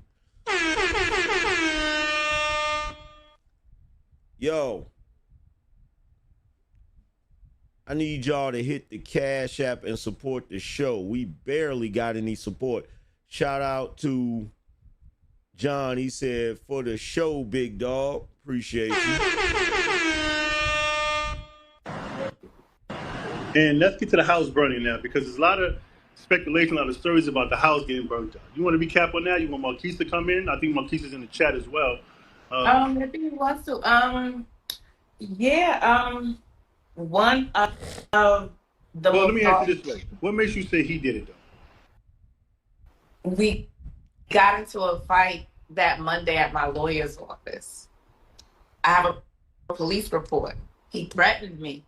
He tried to hit me, but I ran. He threatened me. He said he was going to have someone come do something. He said, and watch how I get down. He said it. And that Friday, if that was Monday, that Friday, I had to do my deposition. I was taking Marquise to school. A Magnum car was following me. I don't know if you remember the Dodge Magnums, and everybody knew back then all of G-Unit members rode Dodge Magnums. Was following me to Marquise's school. I ditched the car, drove to Queens, and drove to my grandma's house. Mia was already in school. I get to the courthouse. I do my deposition. I come back outside. It was a guy following me, trying to intimidate me, to the point where my lawyer was so worried that she would just please be careful. So he was trying to kick me out the house, and he couldn't get me out the house. And that's another thing where he says, like, oh, he went to Suffolk County. They gave me an eviction, but I took it to the Supreme Court, and the Supreme Court allowed me to stay, so he couldn't get me out the house at the time. Why wouldn't you leave if he didn't want you in there? My bad, y'all. Why wouldn't you leave if he didn't want you in there?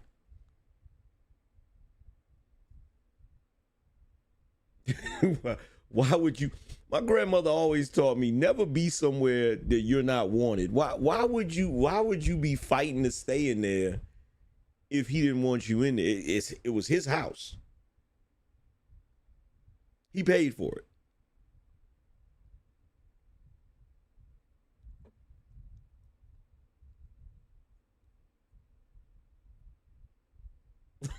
What?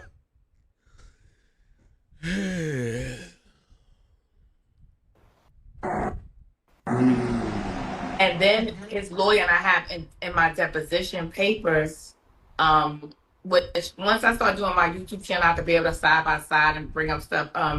His lawyer actually asked me where was my evidence, and that was the first part of the house to burn down. What a coincidence. What a coincidence. She said 50's lawyer asked where was her evidence. And she said that was the first part of the house that burned down.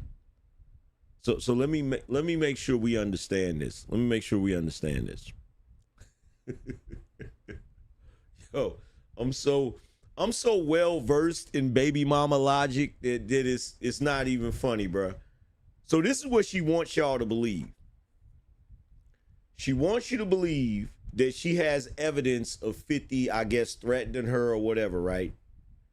But she also wants you to believe that 50 knew what part of the house that the evidence was in and made sure that his goons set that part of the house on fire first.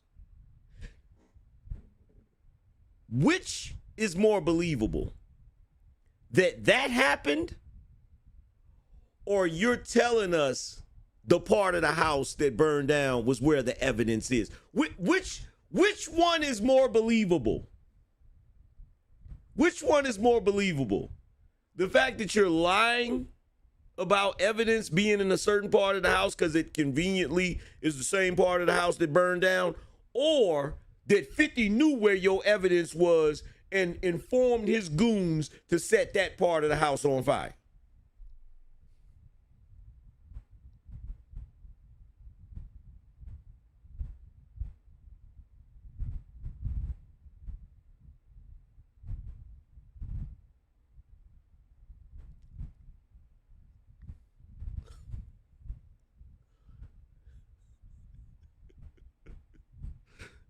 Abundance.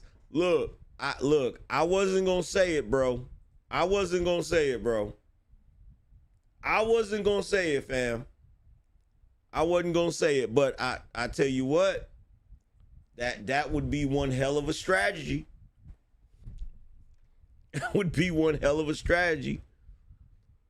I tell you what, I'm 50-50 on it. I'm 50-50 on it. I believe that one of two stories is true. Allegedly, somebody in that house did that to make it look bad on 50, or 50 actually sent the goons to do that, allegedly. Like, it's one of those two. It's one of the two, bruh. It's one of the two. Like, for real. It's one of the two. All I know is this. All I know is this. If I had bought a house for my kid's mother, which I don't even know why he did some shit like that. Like, I don't even know why he did that shit, bro. I don't even know why. Yo, press a 1 in here. Press a 1 in here if you would never in a million years, no matter how much money you got, buy your baby mama a house. Press a 1 in here. Let me see how many dudes is in here. Let's see how many dudes.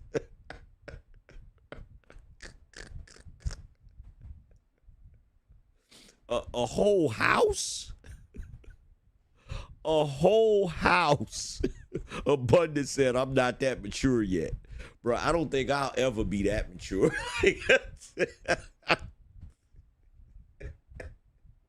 A whole house? You know what type of person you gotta be for somebody to buy you a house? You feel me?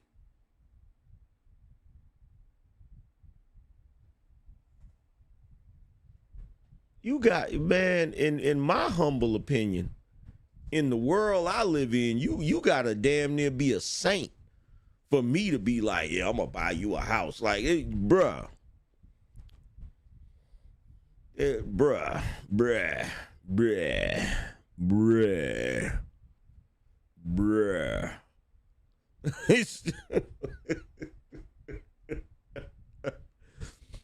Oh my God. I don't think that was a coincidence. Right. Who's on the house at the time when it got set on fire? It was. That's another thing. He tried to create the narrative. It was me, my boyfriend. No man lived with me in that house. And I will repeat, no man lived with me in that house. No man, except for Marquise, and he wasn't a man at the time. He was a child. It was me, my daughter, Marquise, a family friend, and she had gotten into an argument with her husband. So it was her and her son and my youngest sister. My mom had passed away, so I had custody of my youngest sister. How old was your children? So she just got He's probably she about just got a house full. She just got a house full. Some shit she don't even, bro. Let's run that I back. passed away, so I had custody of my youngest sister. Family friend. No man lived with me in that house. And I will repeat, no man lived with me in that house. No man. Except for Marquise, and he wasn't a man at the time. He was a child. It was me, my daughter, Marquise, a family friend, and she had gotten into an argument with her husband. So it was her and her son and my youngest sister. My mom had passed away, so I had custody of my youngest sister. How old was your children? He's probably about 12. Mia probably about maybe 16, 17. So those are minors. We had 2 minors, teenager, 3 minors. Was 4 minors. Pretty much. The minors was Marquise, my daughter, my youngest sister, and yeah, I'm not gonna say his name, but yeah, it was 4 minors. Do you think it was a move to try to scare you or try to get rid of you? What do you, deep down, what do you think the motive was behind to really? See, I'm gonna tell you. Look. Let me tell y'all something. For all you brothers out here, should you happen to find yourself in a position where you have a ridiculous amount of money, okay? What you're supposed to do is this. All of your assets, your homes, all of those different things, right? You don't buy a house and give it to somebody. Let's say, for argument's sake, that there's a family member or relative that you want to make sure they straight. You want to make sure they got a place to live, right? Y'all got to learn from white folk, okay? You know what a rich white person would do? They're going to take all of their property, their land, their houses, all of that shit. They're going to put that shit in a living trust, okay? And they'll put themselves over the trust. They'll put themselves as the trustee over the trust, right? And they'll have lawyers and stuff to help them do that, right? And they'll let the relative live in the house, okay? They'll let the relative live in the house. Like, you can live in the house. You feel me? But the moment your ass start cutting the fuck up, we'll get you up out of there. We gonna get you up out of there, son. It's gonna be a wrap. You feel me? It's gonna be a wrap. You gonna be evicted post haste. You feel me? Cause look, I remember I was watching this movie, right? There's this movie called The Greatest Gift, right? And so this dude was a billionaire. He had mad money and shit, right?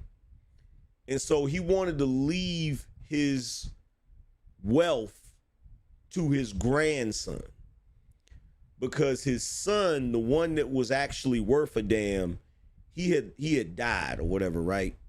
But his son was the one he was going to give it to.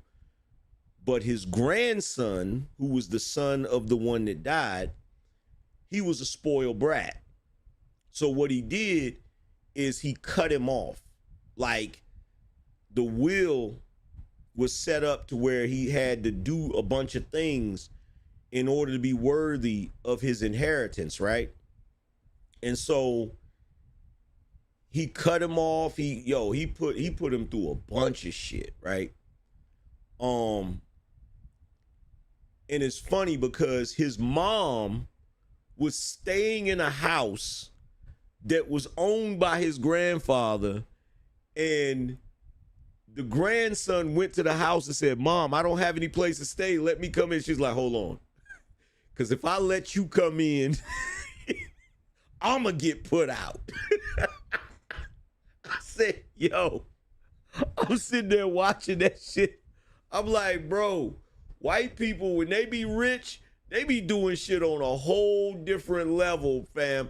They ain't just gonna be giving you some shit. You ain't just gonna be given something. Nope. That's not the way that shit work. You gonna have to.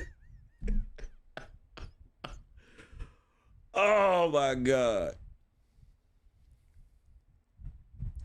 That shit was funny as hell. She was like, nah, if I let you up in here, I'ma get kicked out. To get rid of you or to scare you out of the house, honestly speaking? I think it was to kill us. Because the time, it wasn't like it happened when the kids were in school. Maybe I was there by myself, or it happened that I was just sleeping. No one's up. It was still dark outside, to the point where when I heard the glass shatter, because what happened was Marquise was sick that day. Even though I was going to take him to school, like I said, the car was following me, but he was sick. So I was like, you know what? I'm going to ditch this car. I don't feel safe taking him to school, but I'm going to take him to my grandma's house. So Marquise was sick that day.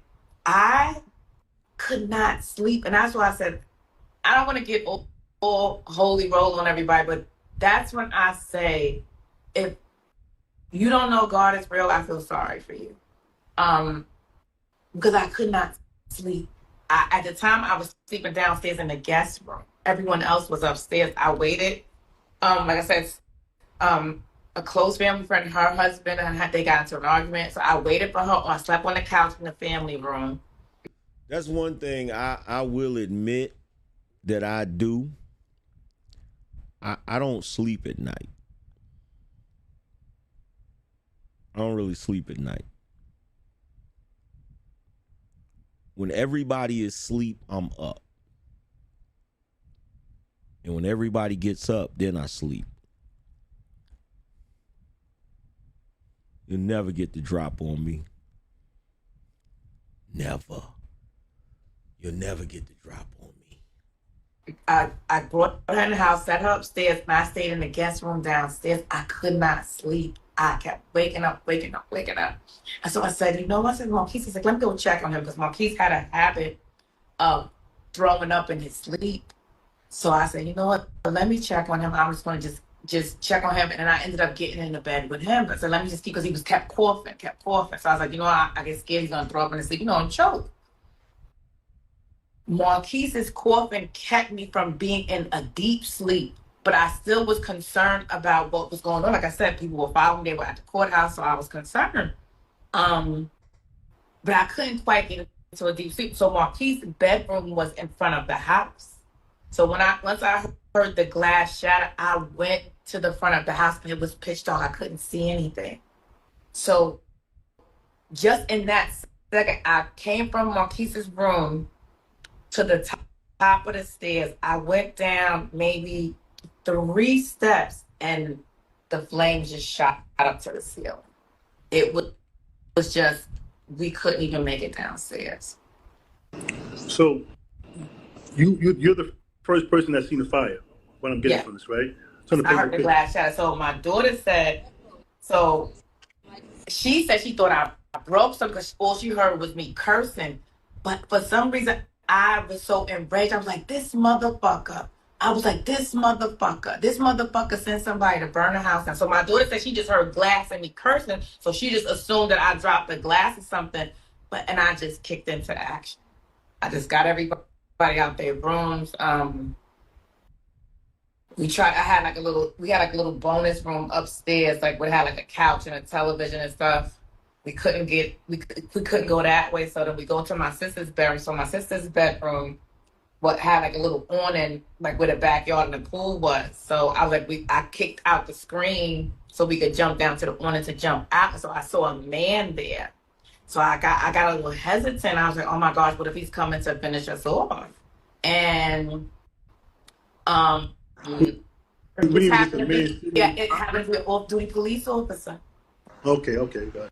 Yeah, so he was already on the phone with 911. He said so later on I found out he saw the smoke, and he saw the smoke, and he was going to get his daughter from, like, I think he said she was at a hotel. You know how they have prom parties at a hotel, and he said the highway, whichever way he takes, it didn't take him that way. He saw the smoke, came up the driveway, and saved our lives. How's she know he ain't the one that started the fire?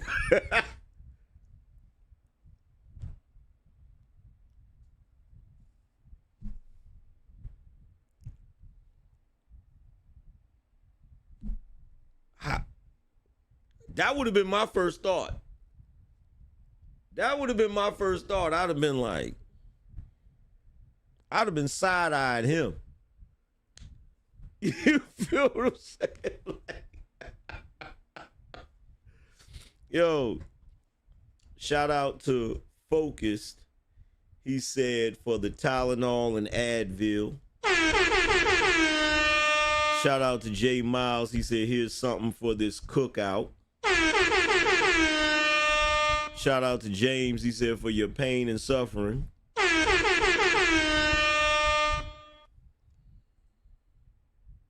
Let's see. Shout out to Kenneth said, she ungrateful. Keep up the work. Road to 1 million subs. Appreciate you, fam.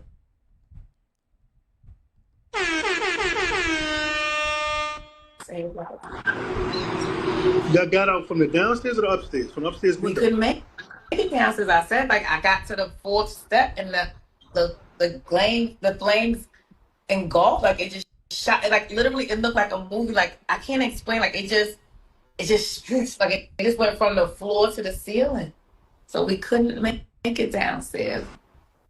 So what did you do? You jumped out the windows? Yeah, we jumped out the window out of my sister. My sister, where her bedroom was towards the back of the house, so she had an awning, like, from the sliding door, so we jumped down from her window to the awning to the floor, but the off-duty police officer was there to break our fall. But I have to report that he threatened me. I have all of that, yeah. I never changed my story. From the 911 call, the man asked me who did it to me. I said, my story never changed. It never changed. It never Did you speak to him after that? Who? 50 Cent. No, not after. Then we're in court for child support at this time, in custody. So no, he set out his press statement. I hope everyone's okay. Then he calls Marquise like days later, but then I hear him questioning him, and so I got on the phone and I was like, "What are you asking me these questions?" But he's questioning like, "Where you at?" Like, and I'm just like, at this point, like, you don't need to know where we're at. Like, it's safety. He's like, "Shut the fuck up, bitch!" And he started cursing at me or whatever, and I hung up the phone. So I think Chris Lighty had got in contact with me. He wanted to give Marquise. I was like, he wanted to give Marquise his own phone so he could talk to his dad. Is it possible he wanted to know where his son was at because he was concerned? Is that possible? Like, is that possible? Because, like, if the house that my son was in burned down and I called trying to make sure that everybody's sure, be like, where you at right now? You know what I'm saying? Like, if his mother gets on the phone talking about something, what you need to know for, I'm gonna talk shit. Like, what you mean what I need to know for? Like, oh my God. In a box full of big clothes, like maybe like about 4 pants and about 6 shirts. Like, that's what his father gave him: a telephone and 4 pants and 6 shirts.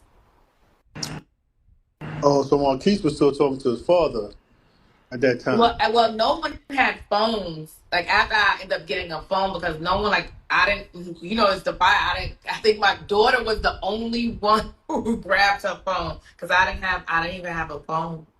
Like, in my pajamas, like literally, not to be so graphic or vivid. Like I didn't have any underwear. Like I had on like a little. It was a little juicy cover up. It was terry cloth, and I would wear it as pajamas.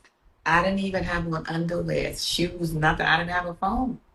So, we were coughing. So we all were coughing. So the paramedics told us that we, probably have like smoke inhalation.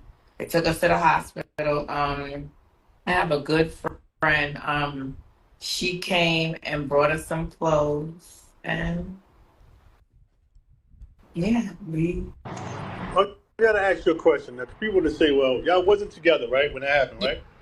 yeah. I had just left him. Maybe not. We weren't even broke up for a year at that time. I don't think it was not even a year.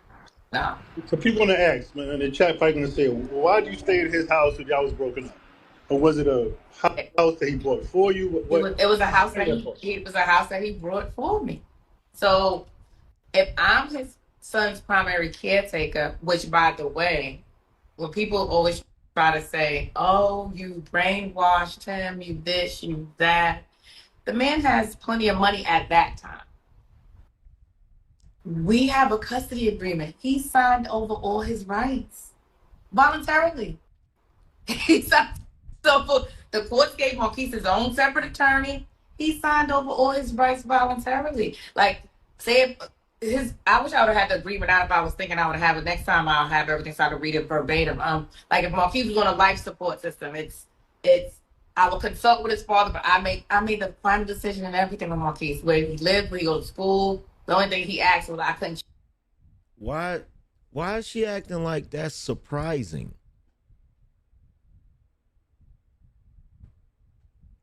I know a lot of dudes that if they don't want to deal with, like, if they're trying to go through, if the baby mama's putting you through all of this goofy stuff, like, I know plenty of dudes that'll just wash their hands and be like, you know what? Just go with your mother. You know what I'm saying? Like, bro, check this out. When me and my kid's mother separated, right? There was a bunch of our stuff that was in storage. Like I had like these big, like not African, but these black, prints that were framed and shit, like the urban art type shit and a bunch of other shit. Bro, I walked away from all of that shit. I walked away from everything because at some point as a man, you'll find yourself in a situation where you're like, yo, this shit just need to be over. And you'll be like, yo, I'ma just dip because I can start over. You know what I'm saying? Like that, a lot of that shit is just stuff. You feel me? Like, I'm not about to argue with nobody over no microwave. I'm not about to argue with nobody over no TVs. I'm not about to argue with none of that shit because it's stuff. You can buy more stuff. You know what I'm saying? And a lot of men have my mentality. Because truth be told, if you've been in a relationship for longer than 5 years, you've been in a 10-year relationship, right? Some stuff you want to walk away from because you don't want the shit to remind you of the damn relationship. You don't want it to remind you. You're like, yo, you can have all of that shit. I don't want it. Because I'm going away so that I can start over. Clean slate. You feel me? But the problem is, this is where the problem is, right? This is where the problem is. They won't let you. They won't let you. Like, if a woman leaves and she wants to start over and she don't want to have nothing to do with you, you supposed to leave her alone. Right? She can get restraining orders. She can call you a stalker, all of that shit. Everybody look at you like you weird because you won't leave her alone. But when a dude walks away, if that woman has at least one kid by you, she thinks she has a permanent right to fuck with you. It's like, oh, I'm the mother of your child. So the fuck what? Who cares?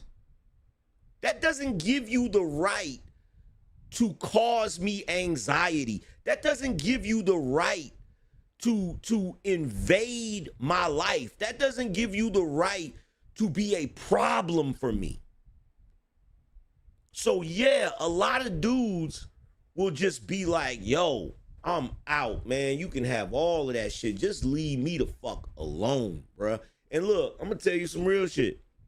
There's a lot of dudes out here love their kids to death. Love their kids to death. You feel me? And I'm gonna tell y'all younger dudes, you younger dudes, right? If you got a father, right?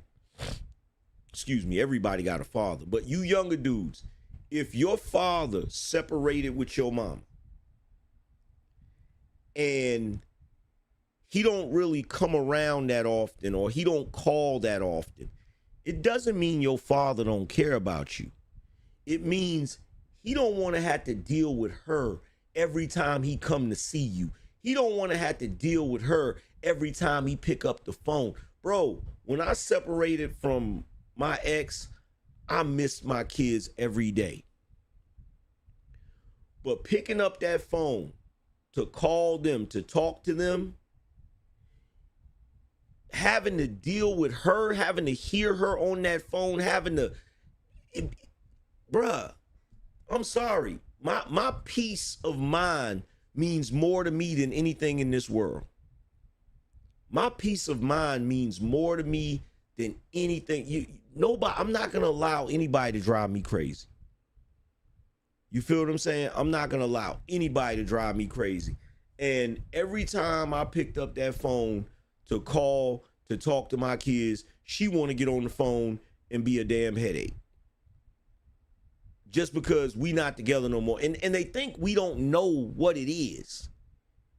It's like, oh, we not together no more, so you want to be a problem for me. You feel me? Now all of a sudden you want to get brand new, you want to do all types of, because the funny thing about it is you could be in a relationship with them and have kids while you're in the relationship, and they ain't really pressing you about certain shit. Have you ever noticed that you could be in a relationship with a woman and you got kids, right?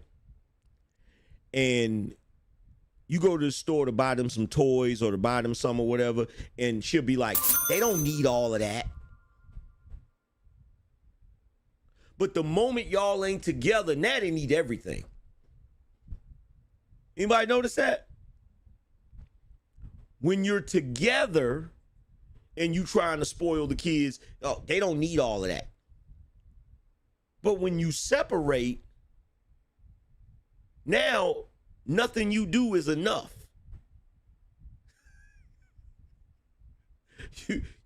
Y'all ain't peeped that shit?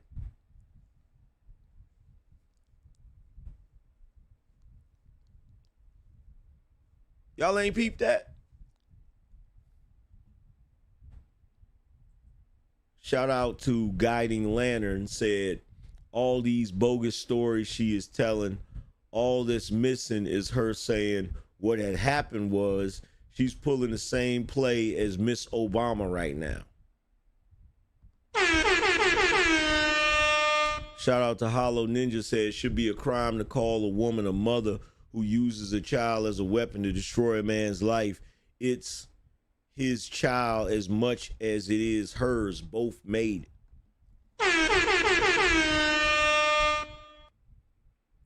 Change his surname, which is his last name, and if I moved or went out of a certain proximity, he would have to know. But he had every other weekend. I didn't trust him, so I would have him meet me at the precinct.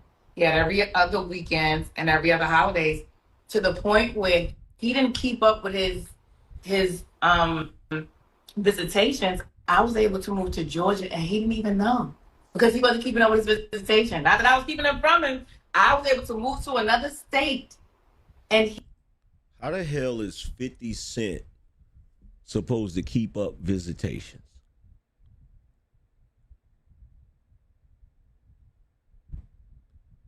Y'all hear this shit?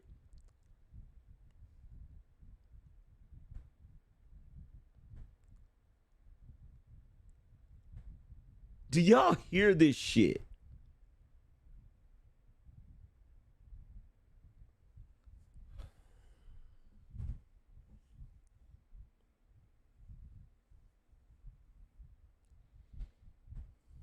He did not know because he wasn't keeping up with his visitation.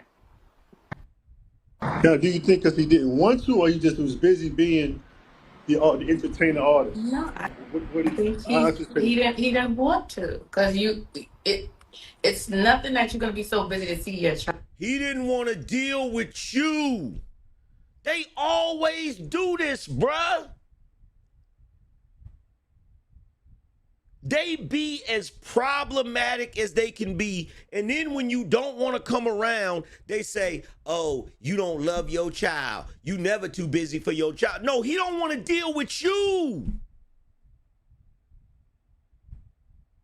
I bet you any amount of money that if that boy wasn't so programmed by you, now that he's an adult, I guarantee you they would have a great relationship if it wasn't for that bullshit. But I tell you what, the jury is still out because he has another son. Now, if Sire grows up and this ends up being the same thing, then maybe you're right.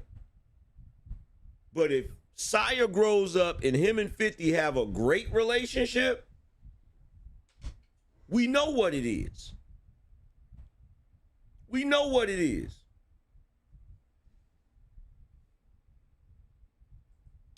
Like, I don't care. Like, don't get me wrong, he's a busy artist, but when I was with him, he made time and he saw Marquise all the time. Well, we lived together, but you know, he's traveling, it's a lot, but you saw him then? So I don't understand. Because y'all were together.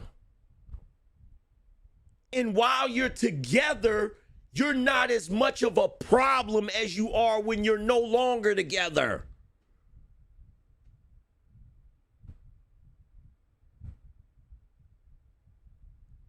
Like, who doesn't understand that? Who doesn't understand that?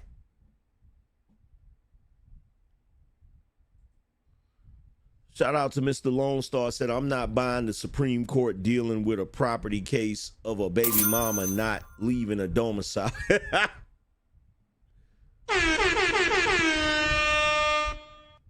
Saying like, why that we're not together, you can't see him, and that's what he would do in the court. And sometimes the judge would check him, but he was like, oh, well, he always wanted to come to my house to see him. And I'm like, no. So the judge was like, well, you could go get him and take him to the park or take him to your grandmother's house in Long Island. Why do you have to sit with Miss Tompkins to see him? He then after the fire, I got a new number. He tried to get the course to make me give him his number. I said no. Marquise has his own phone. It's no need for you to talk to me.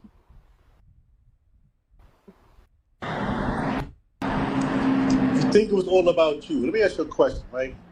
Do you think he wanted? I'm gonna say this. Do you think he loved you more than he loved his child? Well, he told my sister that. So my middle sister was living with us in Pennsylvania.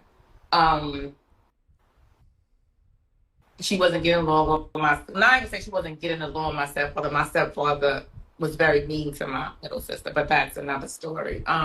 So I went and got my middle sister and I brought her to live with us, which I can say, you know, 'cause I'm always gonna keep it all the way G. I'm gonna keep it all the way official. Boo Boo even helped me with my sister. Like, he would take her to school while I would go to work. We always worked good as a team together. And my sister said one day he was taking her to school and they were talking about my sister's situation with my stepfather. And he was saying that he was expressing to my sister, if that were me, like if I would have put my hands on um Mia, which is my daughter. He was like, your sister I would have been out of there. Like he's like, she wouldn't play all of that. So that's what he was expressing to my sister. And my sister said he then looked at her and said, but I love your sister more than I love dumb kids. And that's what he said to my sister.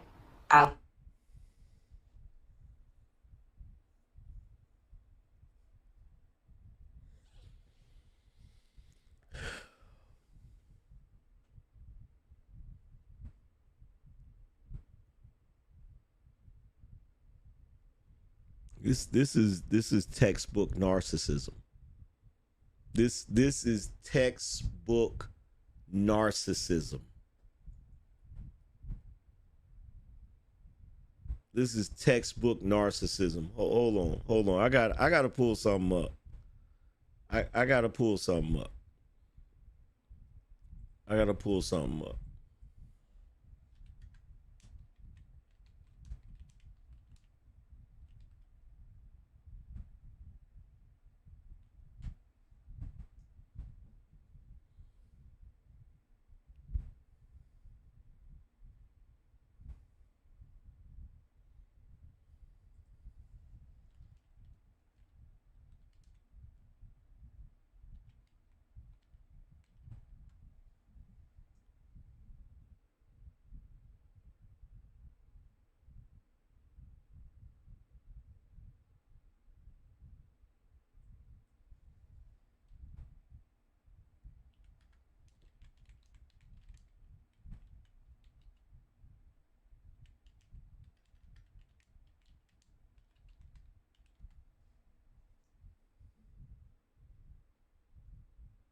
Yo, why can't I find the videos of 50 when Marquise was little?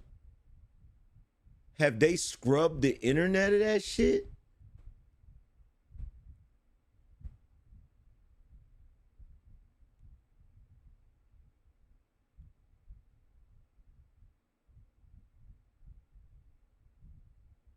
How many of y'all remember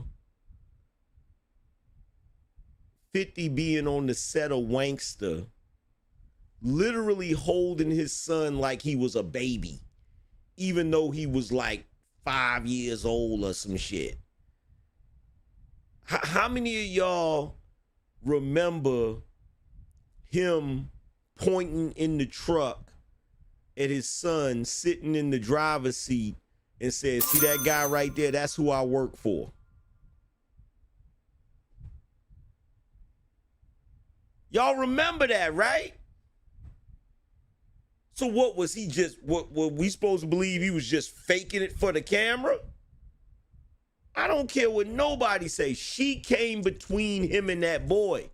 I don't care what nobody say, bro. She couldn't get what she wanted out of him, so she freaking alienated his son, bro. I don't give a shit what nobody say.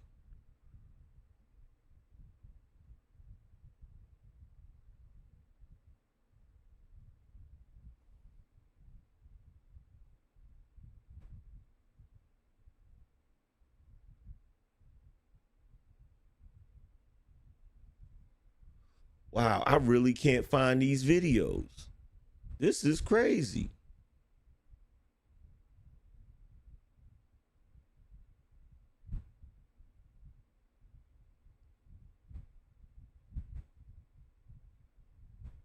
Hold on, let me see.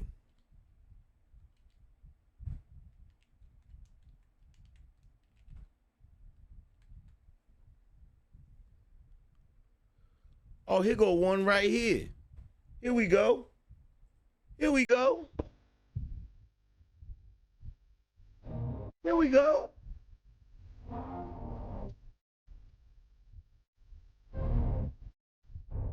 What's up? This is 50 Cent. This is behind the scenes right here.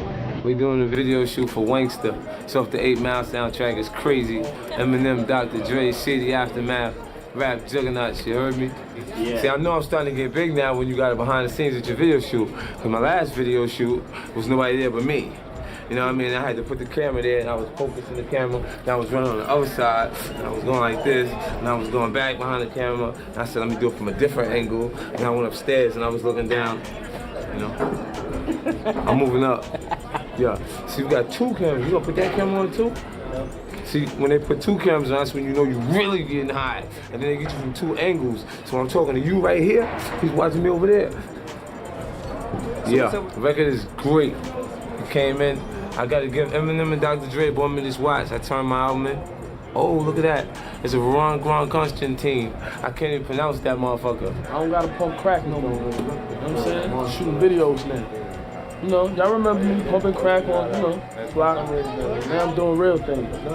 No more of that. Real money. I love it. That's why I love this stuff.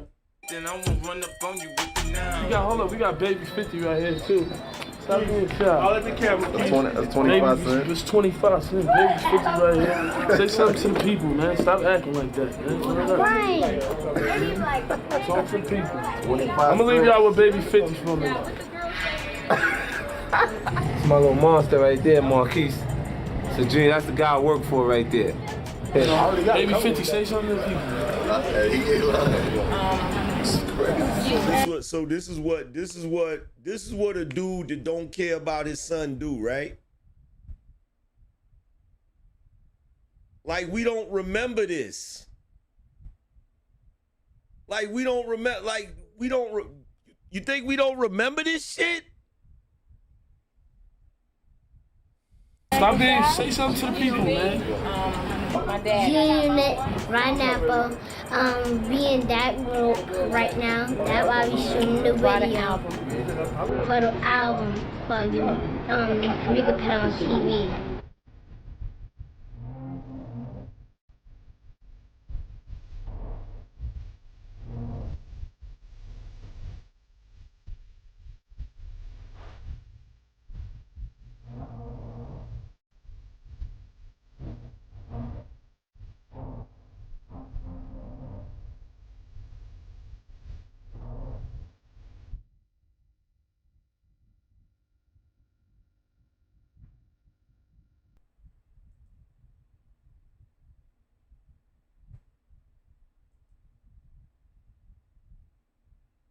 For change. It's also a gangster's name from. Say my name, cool. That wow, Master J. I was doing and I'm his child. I got.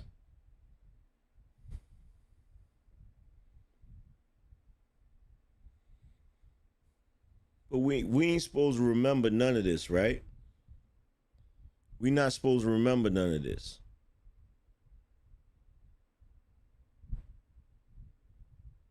We're not supposed to remember none of this. Like,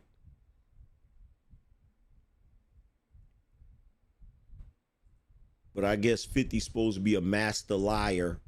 You feel what I'm saying? So I guess he was just pretending, you know, pretending to care about his son. Like, early on in his career, like, bruh, you see his son with him all the time.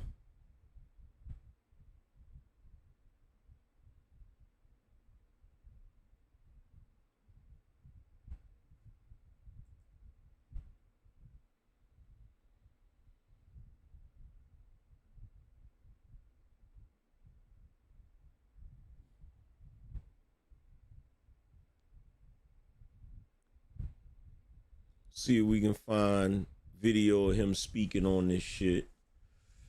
Let's see.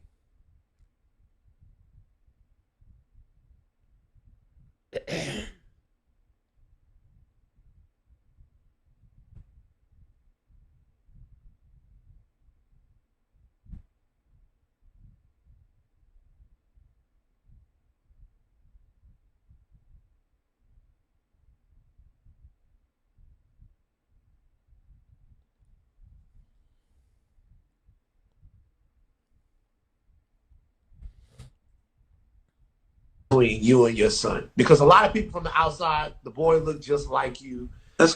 a lot of people from the outside think that situation is sad, man, that y'all can't come Yeah, to something. it is sad. It's a sad situation, right? And when you pray for success, you don't necessarily pray for the things that come with it, right?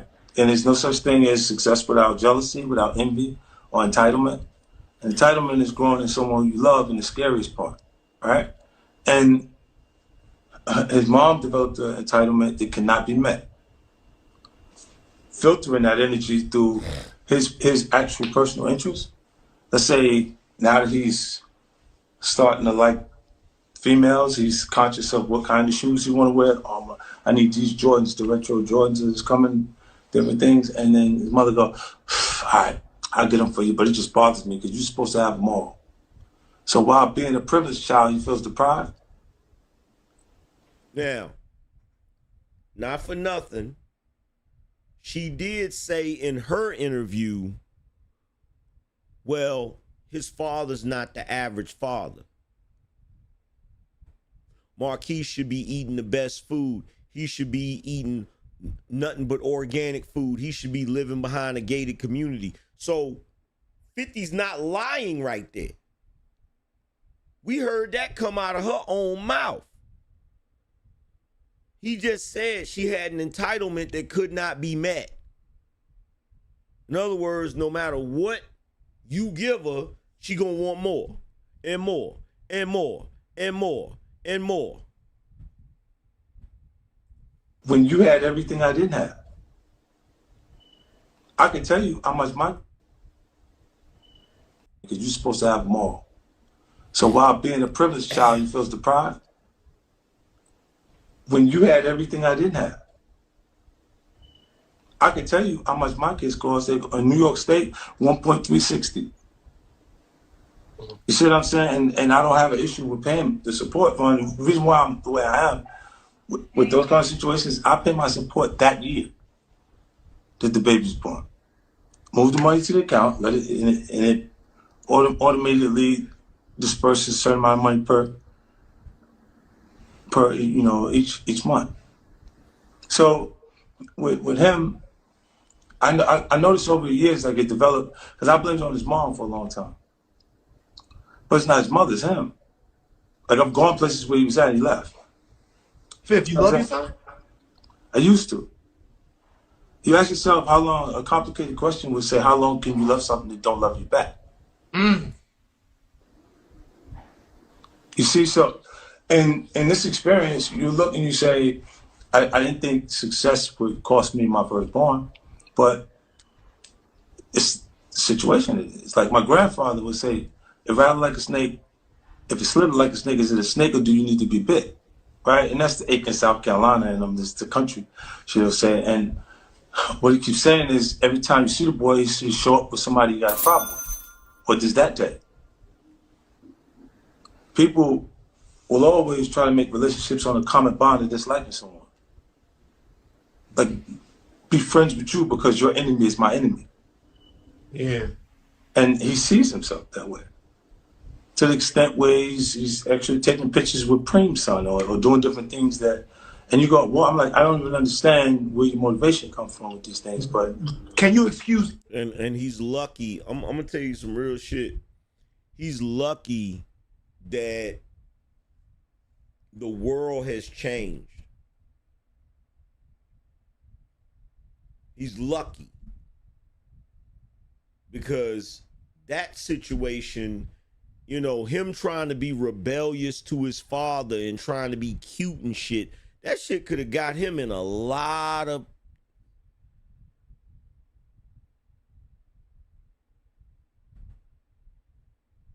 like, just think about that for a second. What if Supreme's son was like Supreme? You feel me? Like, what if we was still in that type of environment?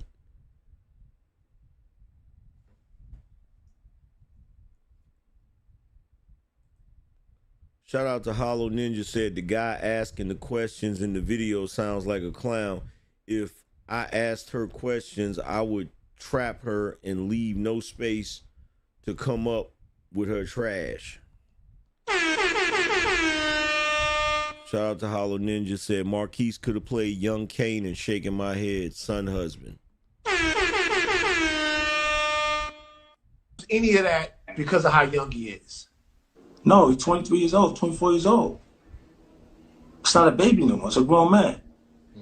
See, I look at you as you grown, your decisions that you make as you start to pass what they would have did to us. They would have charged me like an adult at 15. So at 23, it's like you grown in my head.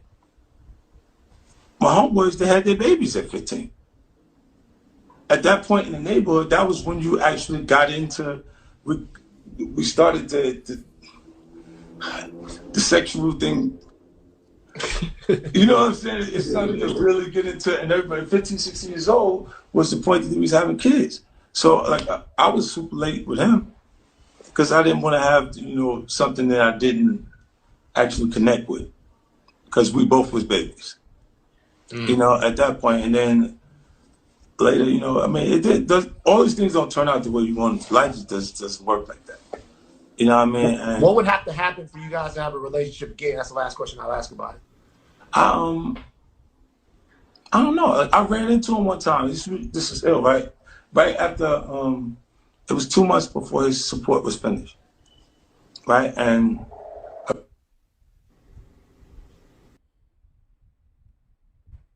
yeah, I done showed that interview numerous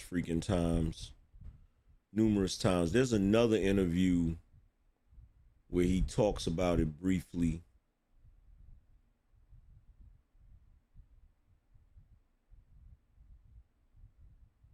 Let's see.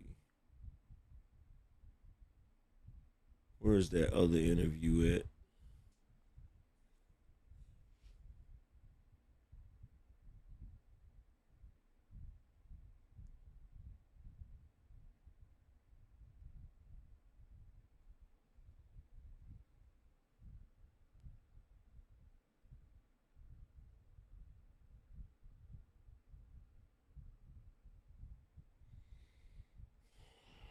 I knew I should have clicked on it when I saw it.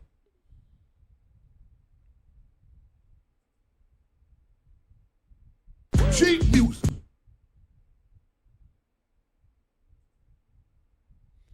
Let's finish this joint up. I love your sister more than I love them kids. And he always used to get upset with me because he felt like I poured too much in my children, or I paid them too much attention. Like he would come home sometimes, Marquise is like, say like me, Marquise and I were laying down watching TV, and he would come in and say, get out of my bed watching my TV with my woman. I'm his mother, and he's a little kid. Like, I'm his mother, and he's a little kid. But that was his mentality. But we were very close. He probably was joking. Like, bro, this is weird. This is weird. Like, we were, old times weren't bad. We were very close. We were very, very close. We were very, very, very close. And even me leaving him wasn't the easiest decision. Like that was not easy. That wasn't easy. That wasn't easy. Like when you love someone and care for someone to that magnitude, that wasn't easy. To break up my family unit, that wasn't easy.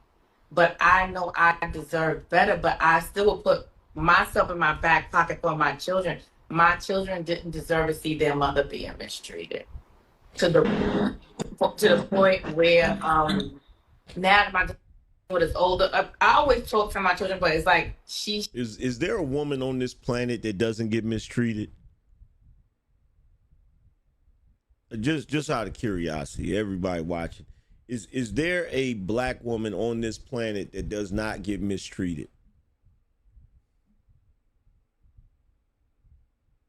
Have y'all met any?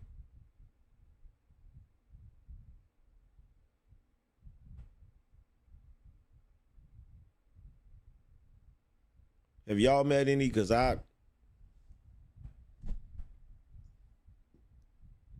haven't seen any. I haven't seen any. But anyway, I'm going to wrap this up. because y'all done stopped supporting and ain't nobody responding in the chat like y'all sleep. So we gonna get up out of here. Shout out to everybody that came through, man. I appreciate y'all for showing love. Those of you that did show love and support the show. Salute to everybody that hit the like button. Make sure you guys go check out my book, The Angryman Standard, which is available on Amazon. All you have to do is type in The Angryman Standard and it will come up.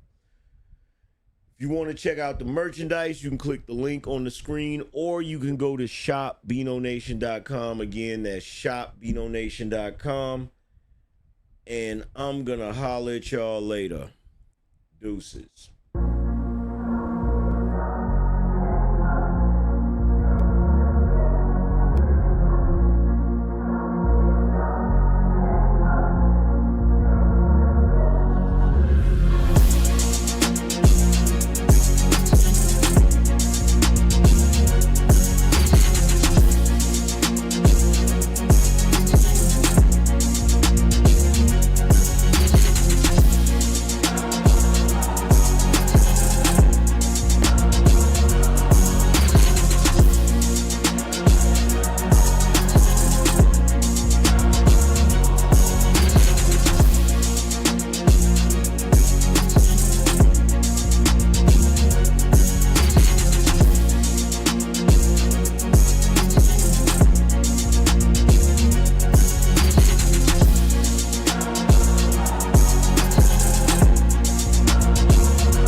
Spartans! What is your profession?